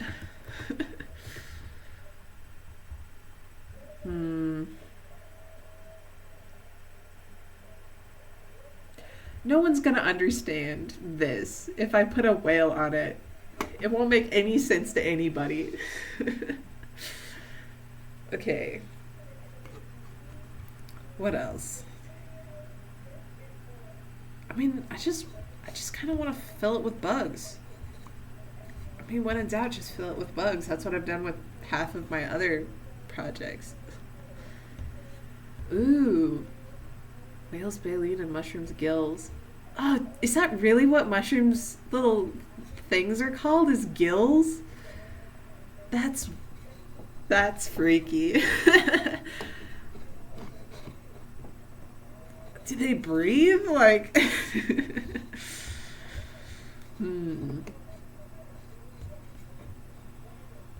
Oh my gosh, I can't believe it. Gills. Okay. I mean, there's also a bunch of different kinds of mushrooms. I could put like an inky cap on one of these other sides, but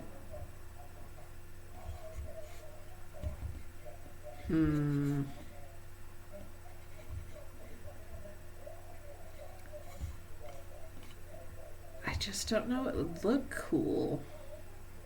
I mean, bugs look cool is the thing. So I'm just gonna put a bug on here. I think bugs are always the correct design choice.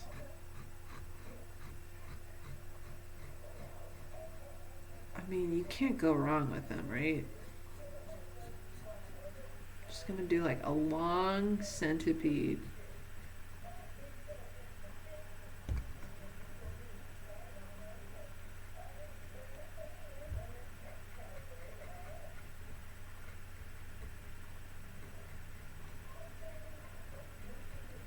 I love a wiggly guy.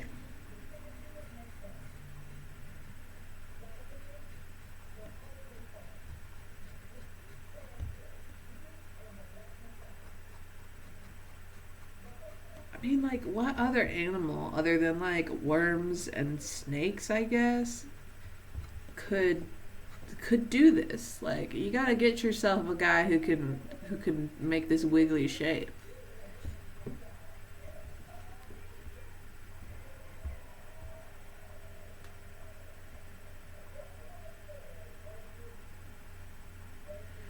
What the heck? Sorry, I'm just reading about how you're saying that mushrooms breathe. Okay, you're right about eels and hagfish. Okay, but you couldn't get yourself a mammal that can like fully become a loop. Yeah, I guess I knew that plants breathe, but like they don't have lungs. I don't know. Gills are like what animals use to breathe. You're not allowed to have that if you're not an animal. I'm at least glad that they don't like breathe through their gills. I was thinking about ferrets, but they can't do it all the way like this. They can't do it a little, which makes them excellent little guys, but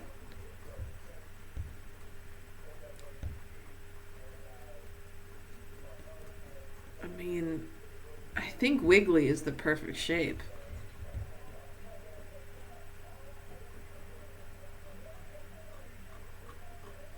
And invertebrates do it so good. I mean, snakes and, those fish or whatever, but like, I'm thinking about like those Um,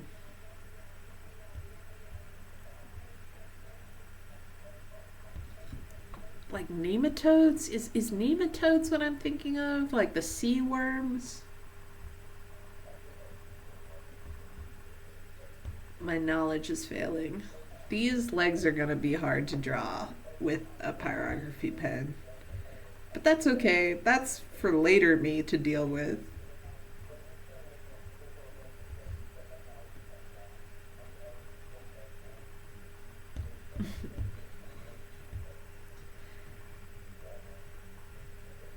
I was thinking about ferrets and I was thinking about ferret because I feel like ferret can really go all loop de loop. But that's a Pokemon and Pokemon aren't real. Sorry to break it to everybody. It's a shame.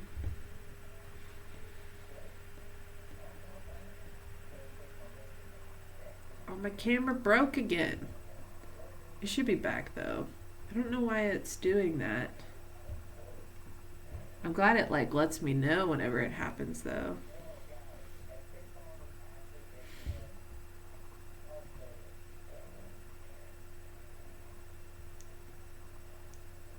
Oh yeah. I guess I did know that nematodes could be on land. That was like something that I learned like 2 weeks ago and it blew my mind. I was like, I always thought nematodes were only in the water, but then I learned something. Love to learn about invertebrates.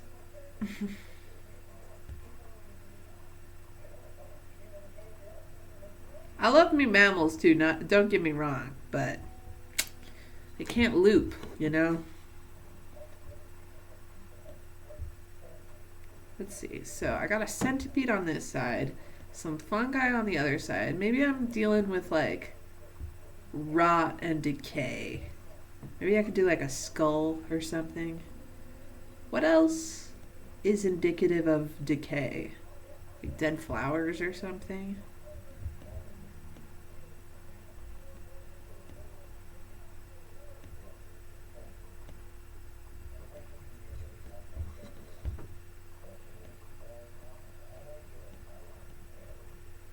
Hmm.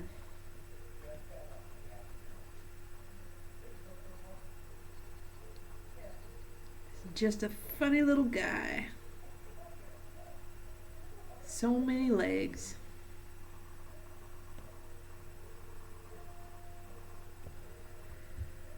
I guess like a full worm would be with decay too. I could do just like a worm on the other side and that would sort of make a parallel um like a bit of symmetry.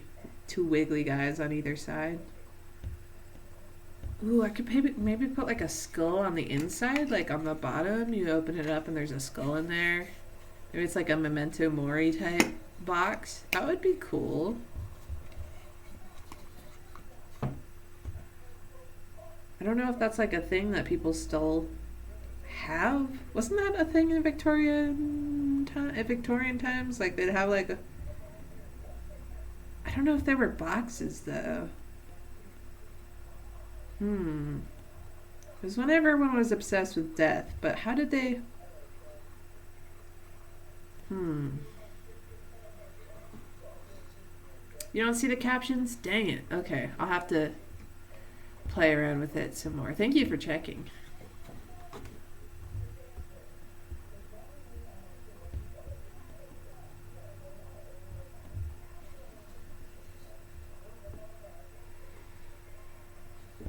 Okay, gotta put little pincers on here because that's important.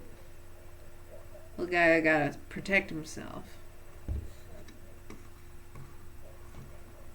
I'm actually gonna shorten him up a little bit so I can put pincers on the other side too. I don't know if that's like a thing that centipedes actually have, like pincers on both ends. I think it is. I mean, I think one of them aren't pincers. They're like butt tails or something.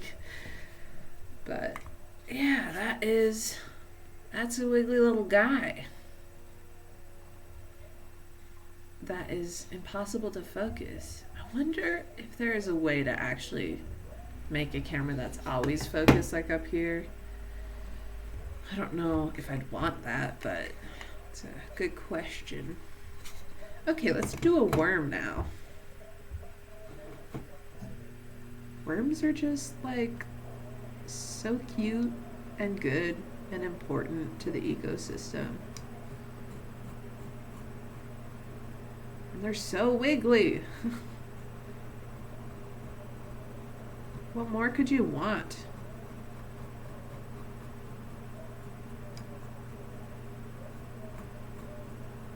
They help your garden so much. Not that I have a garden, but when you don't have a garden, I feel like the world is kind of your garden, you know?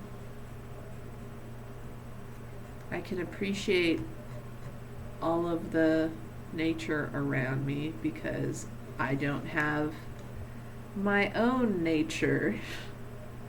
I don't have domesticated nature in my house.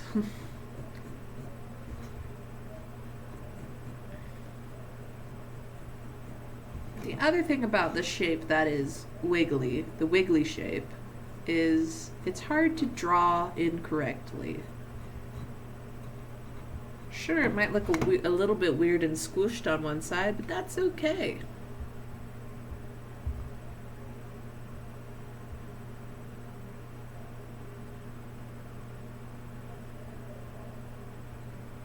Just prongs? So do I need to change one of the sides of this to not have pincers, just have like lines coming out? I don't know, I kind of like the idea of a two-headed centipede anyway.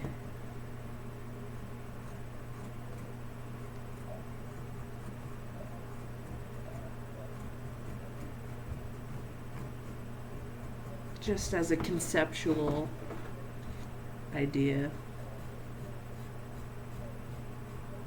Sort of like a, I don't know, a dragon with two heads would be cool. Like on opposite sides of its body. I feel like that probably exists in like medieval art. Medieval art is whack. Those people were drawing all sorts of stuff, which I love them for that.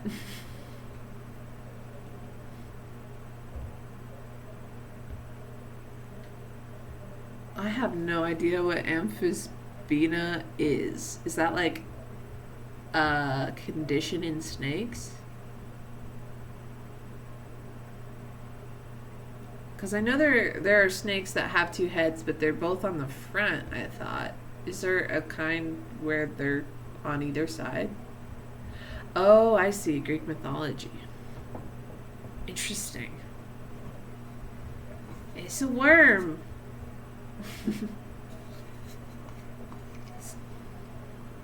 Eats ants? That's lame. I mean, like, whatever. It should be big. It should eat people, I think. I just want every monster to eat people, but I guess I'm just projecting. I'm so excited that my stream is actually not 7 minutes behind. Or no, ahead, I guess. Whatever.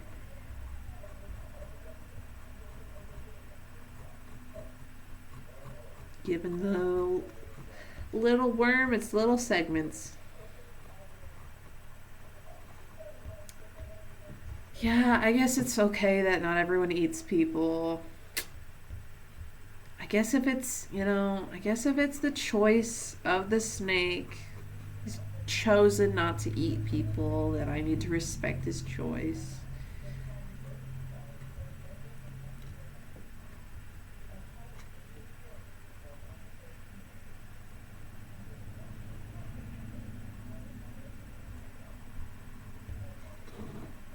I feel like, I don't know, most monsters, like, just in general, most monsters eat people. I think that's really interesting. I wonder how often like how likely back in the day, I mean, at a certain point, probably pretty likely, but you know, during like ancient Greece times, like how likely was it that you would get eaten by like an animal or something? Like I'm sure it was probably a lot more common than today, maybe. Although I don't know, there's some pretty stupid people today. Um, Not that there weren't back then, but I don't know. You'd think with all the stories about how people get eaten by monsters, they wouldn't like go out into the woods and get eaten. But I guess that's what the point of the stories is to warn you away from big things that could potentially eat you. Okay. Centipede on one side, worm on the other side, mushrooms on the front.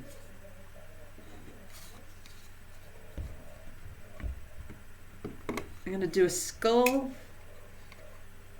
Just a little skull on the inside.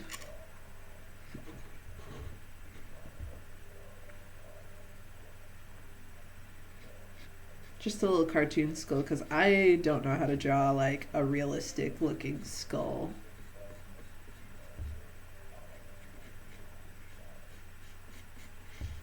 This is going to be a little bit of a nightmare to do with the pyrography pen, but we're going to try it. And if it doesn't turn out well, then, you know, you live and you learn.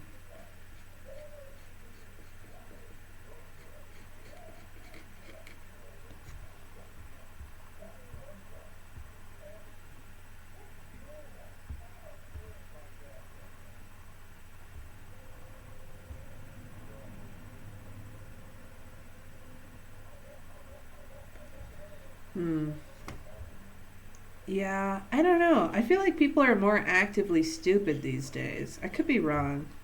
Maybe it's just more publicized when people are stupid these days.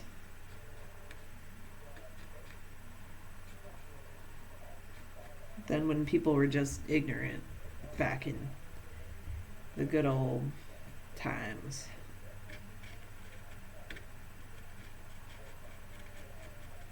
Little skull. I think I'm gonna make it say Memento Mori on the top. Little skull on the bottom, Memento Mori in the top. It's gonna be good. It's gonna be a good design. Everyone's gonna like it. I'm gonna win awards for this design. I don't know why I'm coloring this in with my pencil. I guess to just, in case I forget that I wanted it colored in later. These eyes are not symmetrical.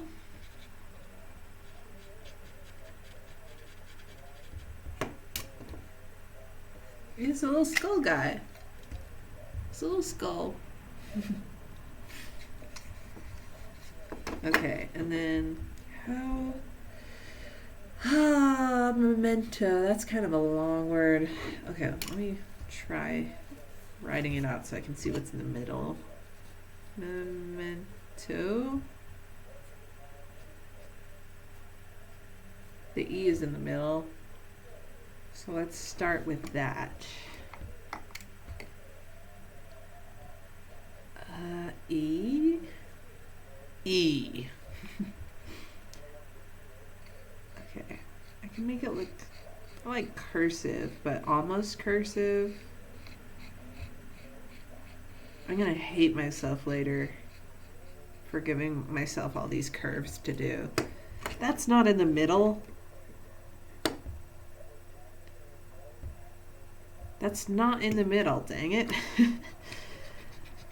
That was the point of starting in the middle, was so I could center it.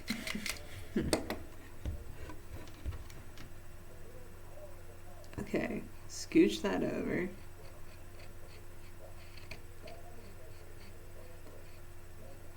It was such a good shape before, too. Now it looks weird. Okay. Okay, that's an E. M-E. So N on this side.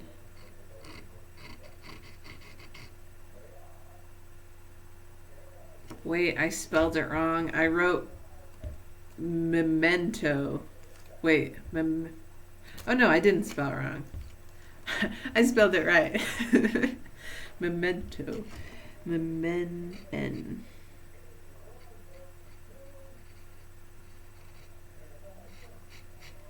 N is for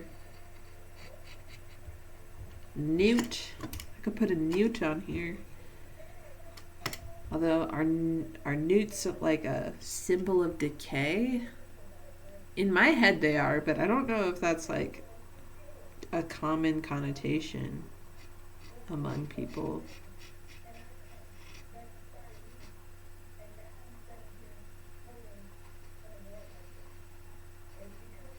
Don't know why I put the T so close to the N.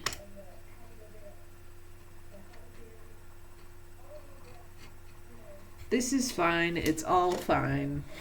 Everything's fine. Okay, and then the O.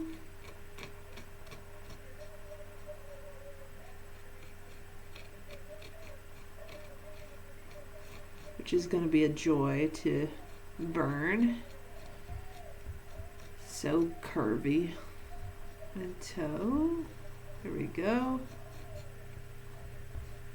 Okay, M.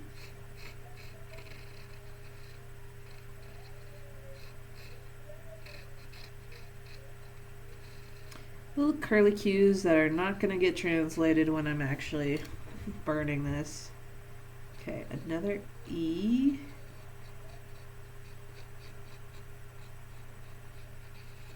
There we go. It doesn't match the first E. Oh. It's like slightly too low or too far away or too wrong.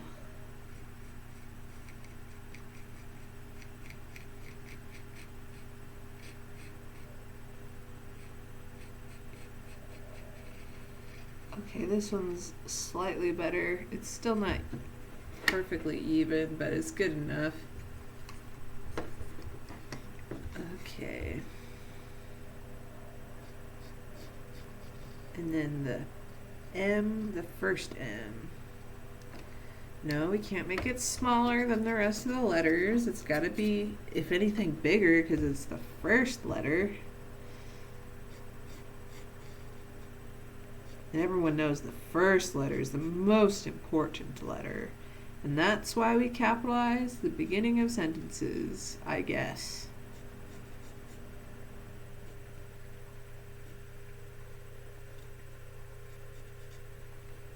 There we go. Memento.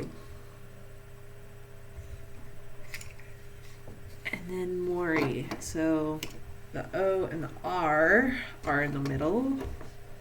So I'll put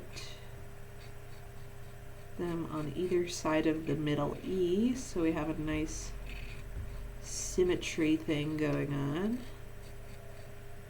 This is going to be really hard to do with the pyrography pen. So M-O-R.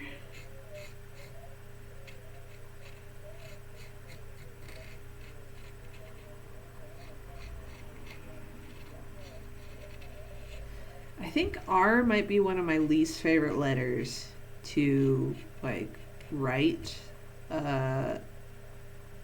Because I never know whether I should put the round part like pointing a little bit up like I did here or just perfectly straight out, and then at what point, this is the big question, at what point do I put the little leg? Do I connect it to the point where the bottom of the round part meets the stem, or do I put it further out? How much further out do I put it? What is the angle it should be at? There's too much to think about with an R, which I don't think I have all that much problem with any other letter.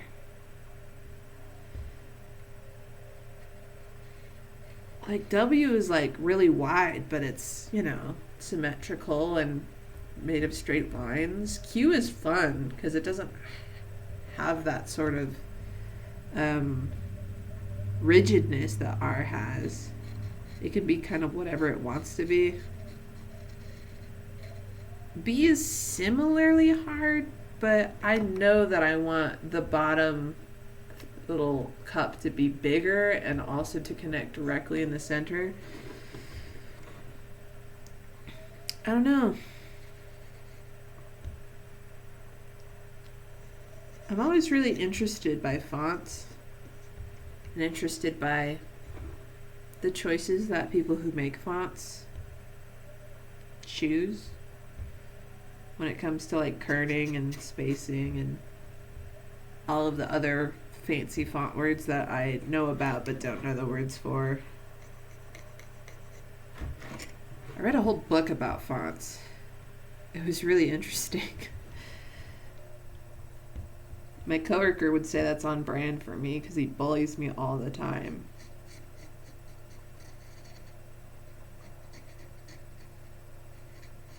Unfortunately, it is on brand for me, so like I don't know what to say to him when he says that sort of thing.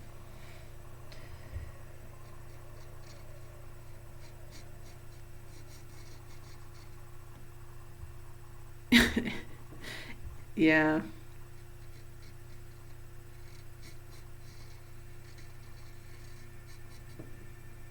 Okay, Memento Mori.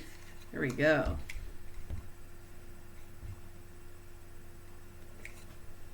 Okay, I like the idea of a newt. Maybe I could do that. Let's see.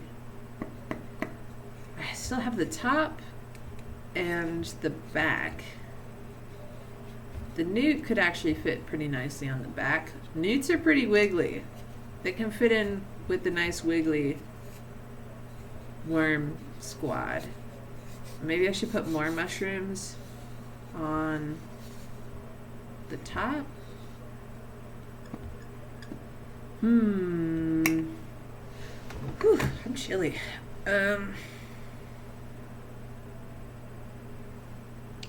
I did put more mushrooms on the top. How would I want them to be arranged? I could do it in like a circle, make them like a border around something in the middle. Or I could do one mushroom in the middle and something as a border around that. I could do like bones as like a border. What else makes you remember death? Oh yeah, I said wilted flowers. I could do sort of like a floral border. I don't know how wilted they would look, but I could try my best to make them look like that. Let's just try it. Some like ragged looking, Raggedy Ann, ripped up looking flowers.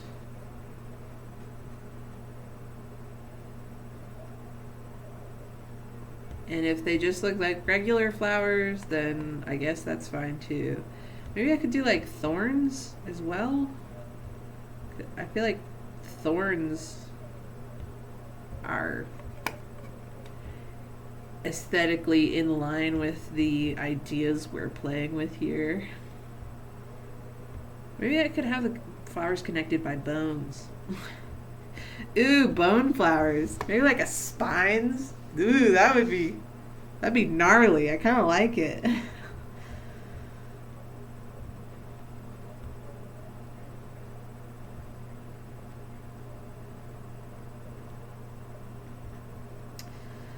Wow, these flowers remind me of a very specific kind of flower that my mom would grow. I'm just doing kind of like scribbles. It's hard to see. Gosh, so hard to focus. Why do flower have bone in it? I mean, it is a good question though, you know? Like, I'm gonna do a spine now. I love the idea. But why do flower have bone in it? It really make you think, huh? Let's see. Whoop. Just drop that. What is the most effective way to draw a spine? I always do like little spikes, but I know that's not what spines actually look like. They have like almost like little. Yeah, I think that might be better, actually. Well, how will it translate when I'm burning it? Necromancer did this. Necromancer, florist. But like instead of bringing plants back to life, they just bring people back to life and put them in plants? Wait.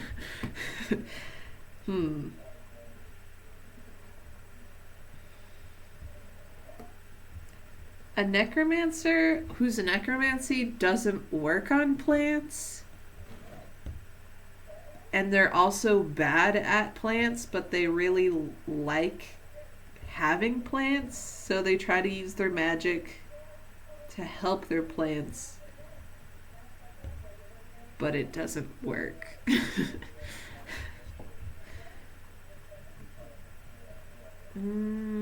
Maybe I should just go back to the way I usually do spines, because actually this isn't looking right. Okay, I'm just gonna do the column first, and then I'll worry about what's on the sides of the column.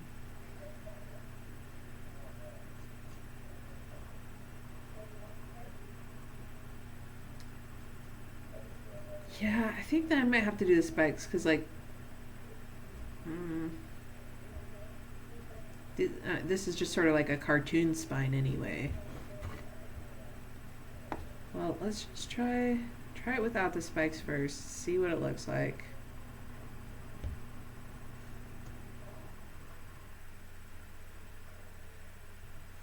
I mean, it looks so gnarly. Like, I can tell it's definitely supposed to be a spine like this. Just wonder if it might read more as a spine the other way. These flowers got a spine connecting them. Made a garden of bones. Bone garden. That sounds like a band. Is that a band? No, I'm thinking of Soundgarden. And the Bone Collective. I don't think that's a real band. It is, I think it was in one of BDG's videos. Maybe he made like a... Was it the Bloodborne one? I think it was the Bloodborne one. There was like a, what's your Bloodborne name or something, like based on like letters and stuff. And I looked at all of them and I thought, now the Bone Collective sounds like a band. And not a monster.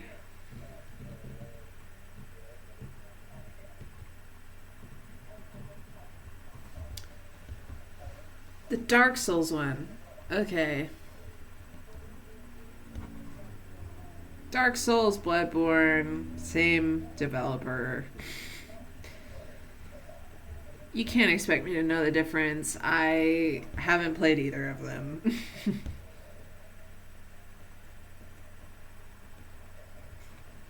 I do, everyone always talks about how good they are. And, like, I kind of want to try to play it, but, like, I just know I wouldn't be good at it because I'm not a gamer.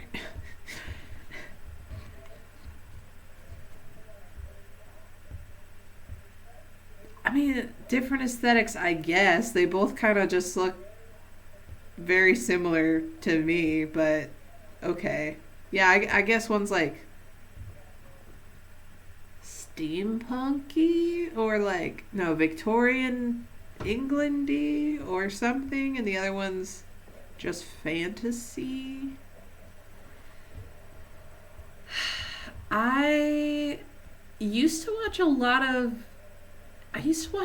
Let's Plays, and now whenever I try to watch a Let's Play, I just get like bored, I guess.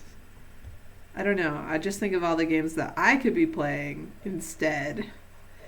I watched Let's Plays a lot during a time in my life where I just like I didn't have the ability to really play any games that I was interested in.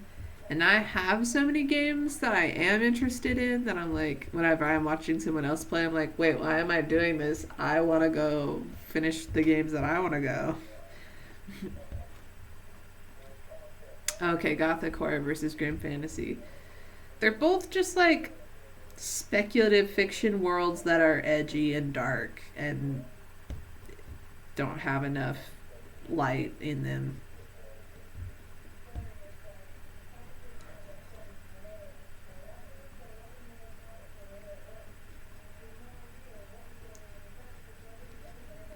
I also don't know, everyone talks about how good they are, but also I don't really care very much about fighting, and it seems like most of the game is about fighting and involves fighting.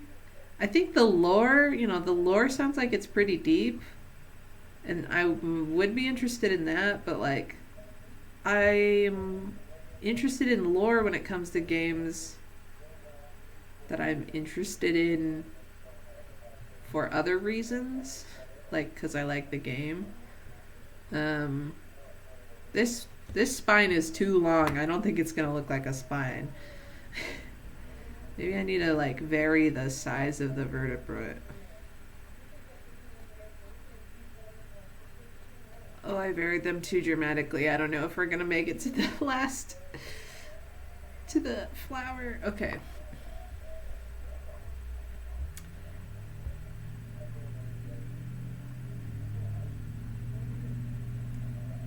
Yeah, I think maybe I'm just not that kind of person, probably. But all of the people that I listen to games about from are that kind of person. But they all like it, which is what makes me think that like I should like it. I should try it because I'd probably like it too because they all like it. Which is not how it works. I think the kind of people who talk about games are the kind of people who like harder games generally. And so, of course, they like it. It was made for them.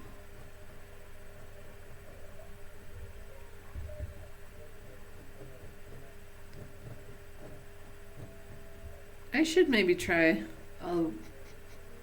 watching a Let's Play at some point. If I ever feel like I get my time. It's worth my time, I guess. The trouble is also that I don't have a lot of people who I want to watch play, like play a Let's Play anymore. I used to watch a lot of Jacksepticeye, but I sort of drifted away from that, and now I'm like, wait, I don't know who to watch play video games anymore. I don't even know if he still plays video games. I think he does sometimes. Yeah, it's a similar thing with Elden Ring. That's like the big thing going on right now is Elden Ring. Is that a Skyrim parody? Or not parody. From the same people as Skyrim or Elder Scrolls. I guess that's the word. I think it is. I never played Skyrim or any of the other Elder Scrolls games. I think my dad played like, what is Myst one of them? Or Oblivion? Or both? He played both of those, whether they're Elder Scrolls games or not. And I remember watching him play and thinking they were so cool.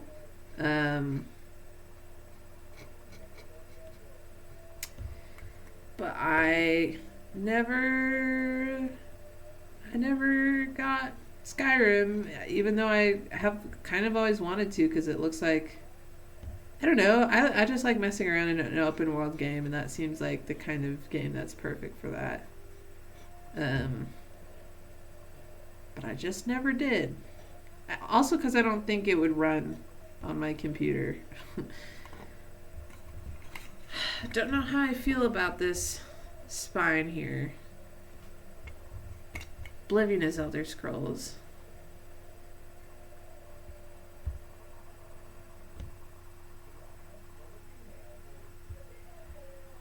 Yeah, seems like the kind of series that is great and terrible.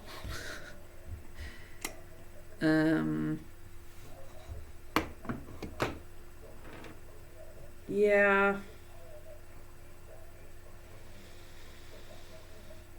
I don't know. Gosh, I just don't know about these spines. I like them, but now I think they should match if I'm gonna have both. Because they're gonna look at this and say, well, one of those is clearly a spine, but what's the other one doing? I mean, this one at this point with the spikes kind of looks like a centipede. Which, you know what? That's also acceptable. If people think it's a centipede, that's fine with me. I think I'm just gonna leave it to these three corners and maybe put some mushrooms down in this quadrant over here. Let's try it. I'm gonna try doing an inky cap mushroom, because those things are very cool. Just got some drips coming down off of them, you know?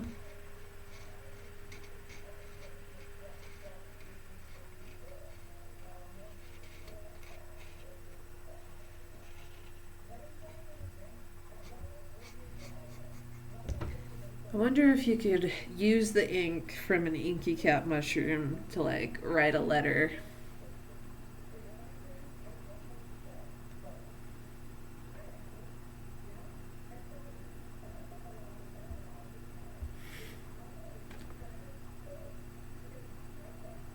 The world is brilliant and deep, and the games in it are fun but also bad. Or are there games within?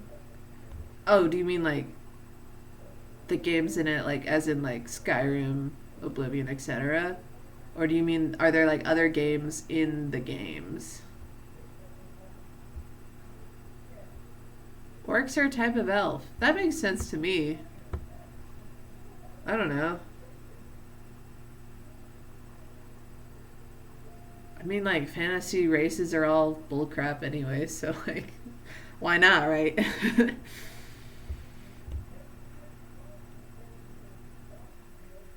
Dwarves were taller than humans. Interacted a lot with giants. Makes sense, I guess. I don't know. I am surprised dwarves are taller than humans.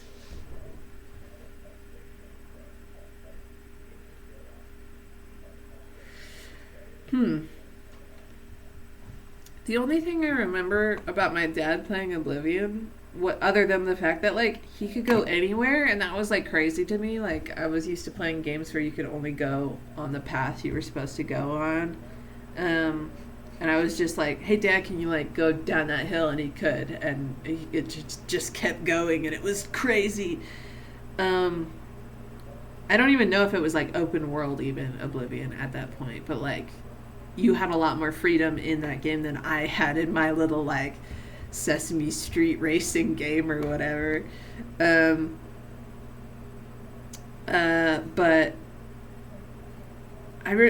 the only distinct memory I have was, oh, now some other ones are coming back to me. Like there were certain like items in the game that I don't remember now, but I'm sure if I like saw a picture of them just like in your inventory, just like regular normal items, I would be able to recognize them.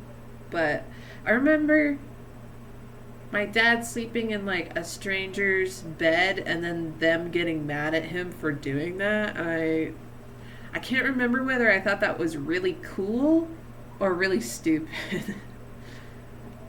Sorry, what are you talking about? Cats on the moon? Hold on. Gotta scroll up. I have the tiniest little chat window.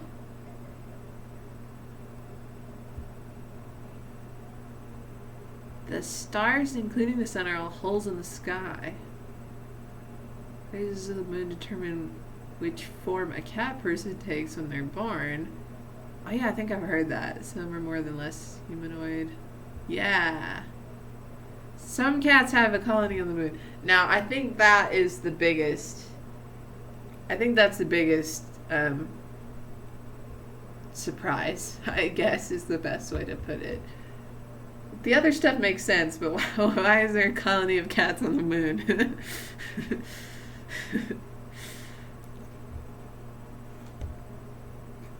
I mean, who am I to question speculative fiction? Why is there anything, you know? Wait, hold on. Okay.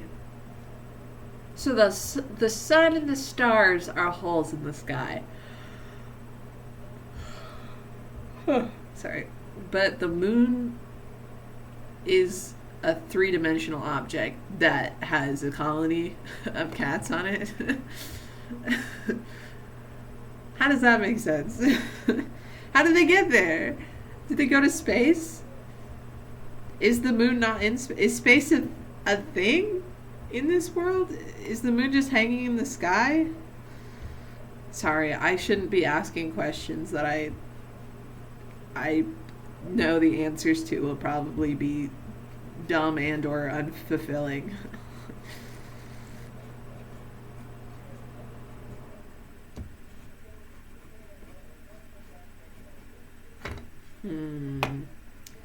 Doing like grass at the bottom of this picture, but I don't know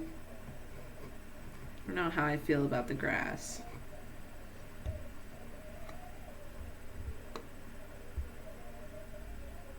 The lizard people were turned into humanoids by a hive mind of extraterrestrial trees.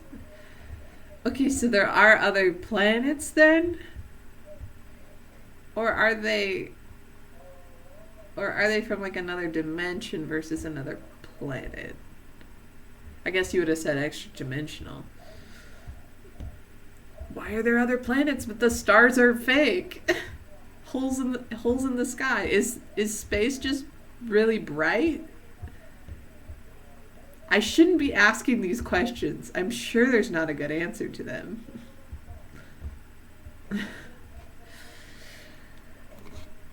Man. Yeah. Love some just bonkers lore on something.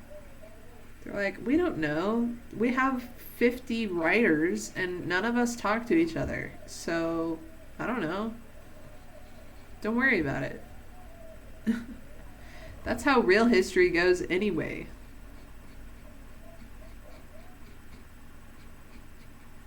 You think the people who came up with like our myths and stuff talk to each other much, especially between cultures? I don't think so.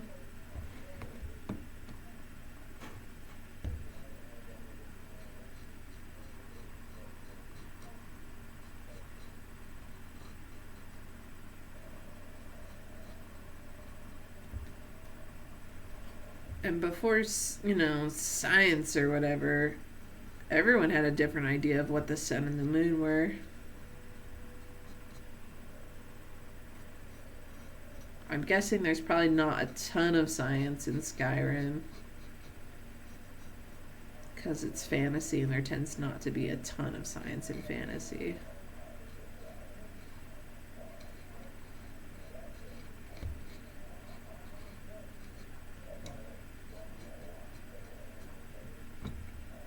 I'm doing these little tiny mushrooms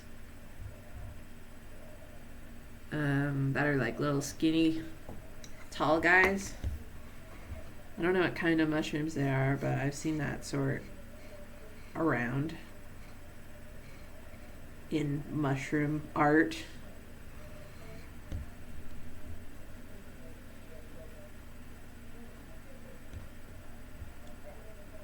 It's true, yeah. I mean, and there's always like, even if science has conclusive ideas, like our perception I don't know, scientific revolutions and like paradigm shifts, and I don't know. It's pretty wild the way that we as a society collectively understand stuff that we can't really perceive just with our eyes.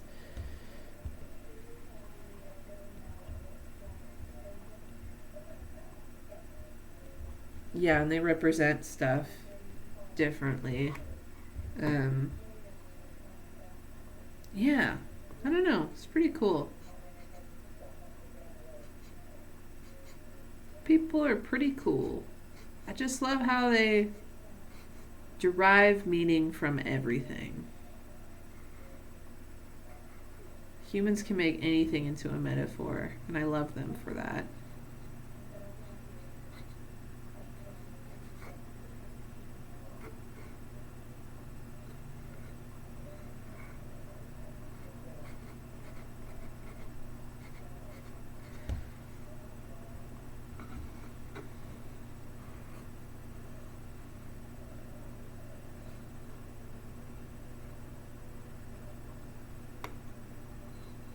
Little mushrooms.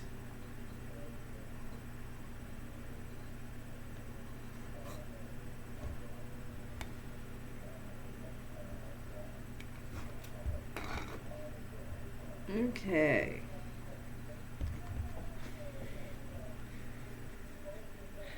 It's a nice asymmetrical sort of design on the top. I think it's kind of fun. Okay, it's newt time. Call Twitch. I'm showing newts on the screen. This stream is newt safe for work.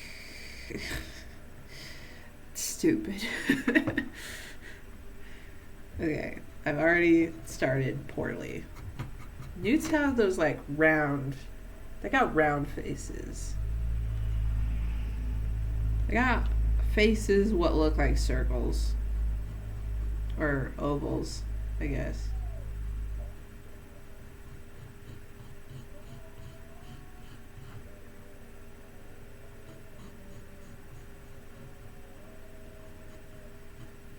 Man, newts are so cool. I don't know if I've ever seen one in the wild before. I've always wanted to, because, like, I just think they're so neat.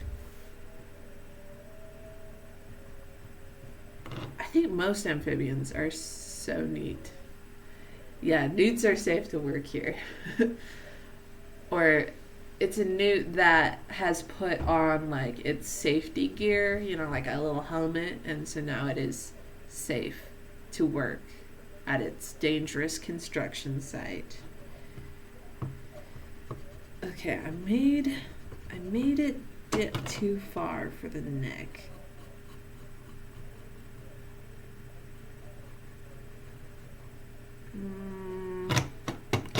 Man, drawing without a reference is always fun.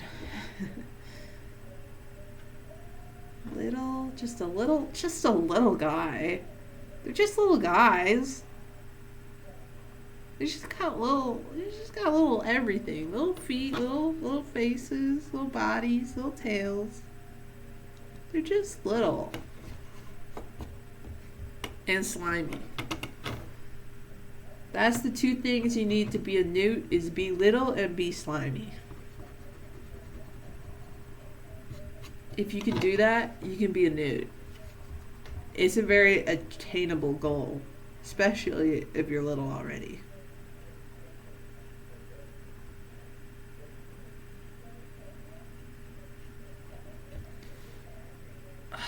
I am struggling to draw this.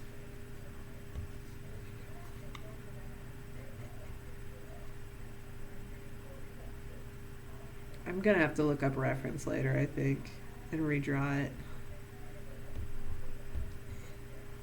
This little newt, that's not gonna draw for now because I think it needs a reference.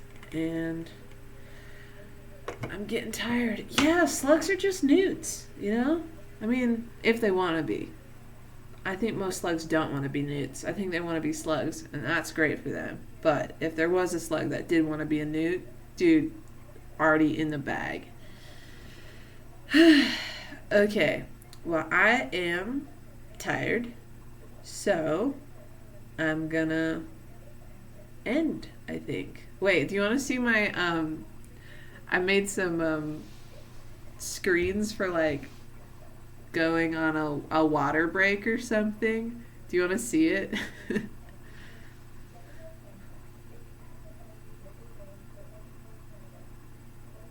I'm gonna assume you say yes, or I'm gonna just play it.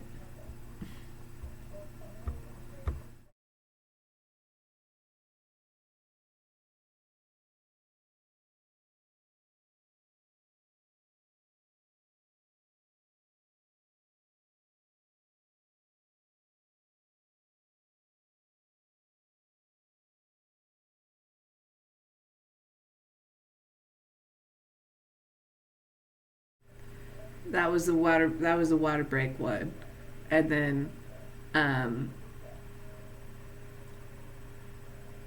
I. Oh, here's my streaming soon one. I did music for it too.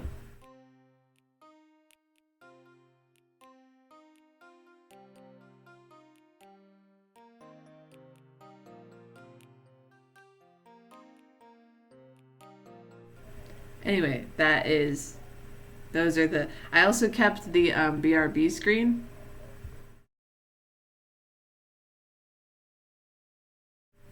Um, and I'm glad I didn't have to use that one today. So, anyway, yeah, I'm gonna go. Thank you for coming, Black. I had a couple of random people who just dropped by to see the stream, which they like pyrography, and I was like, wow, that's so cool. So, uh, anyway, I will see you in Polygang. Bye bye.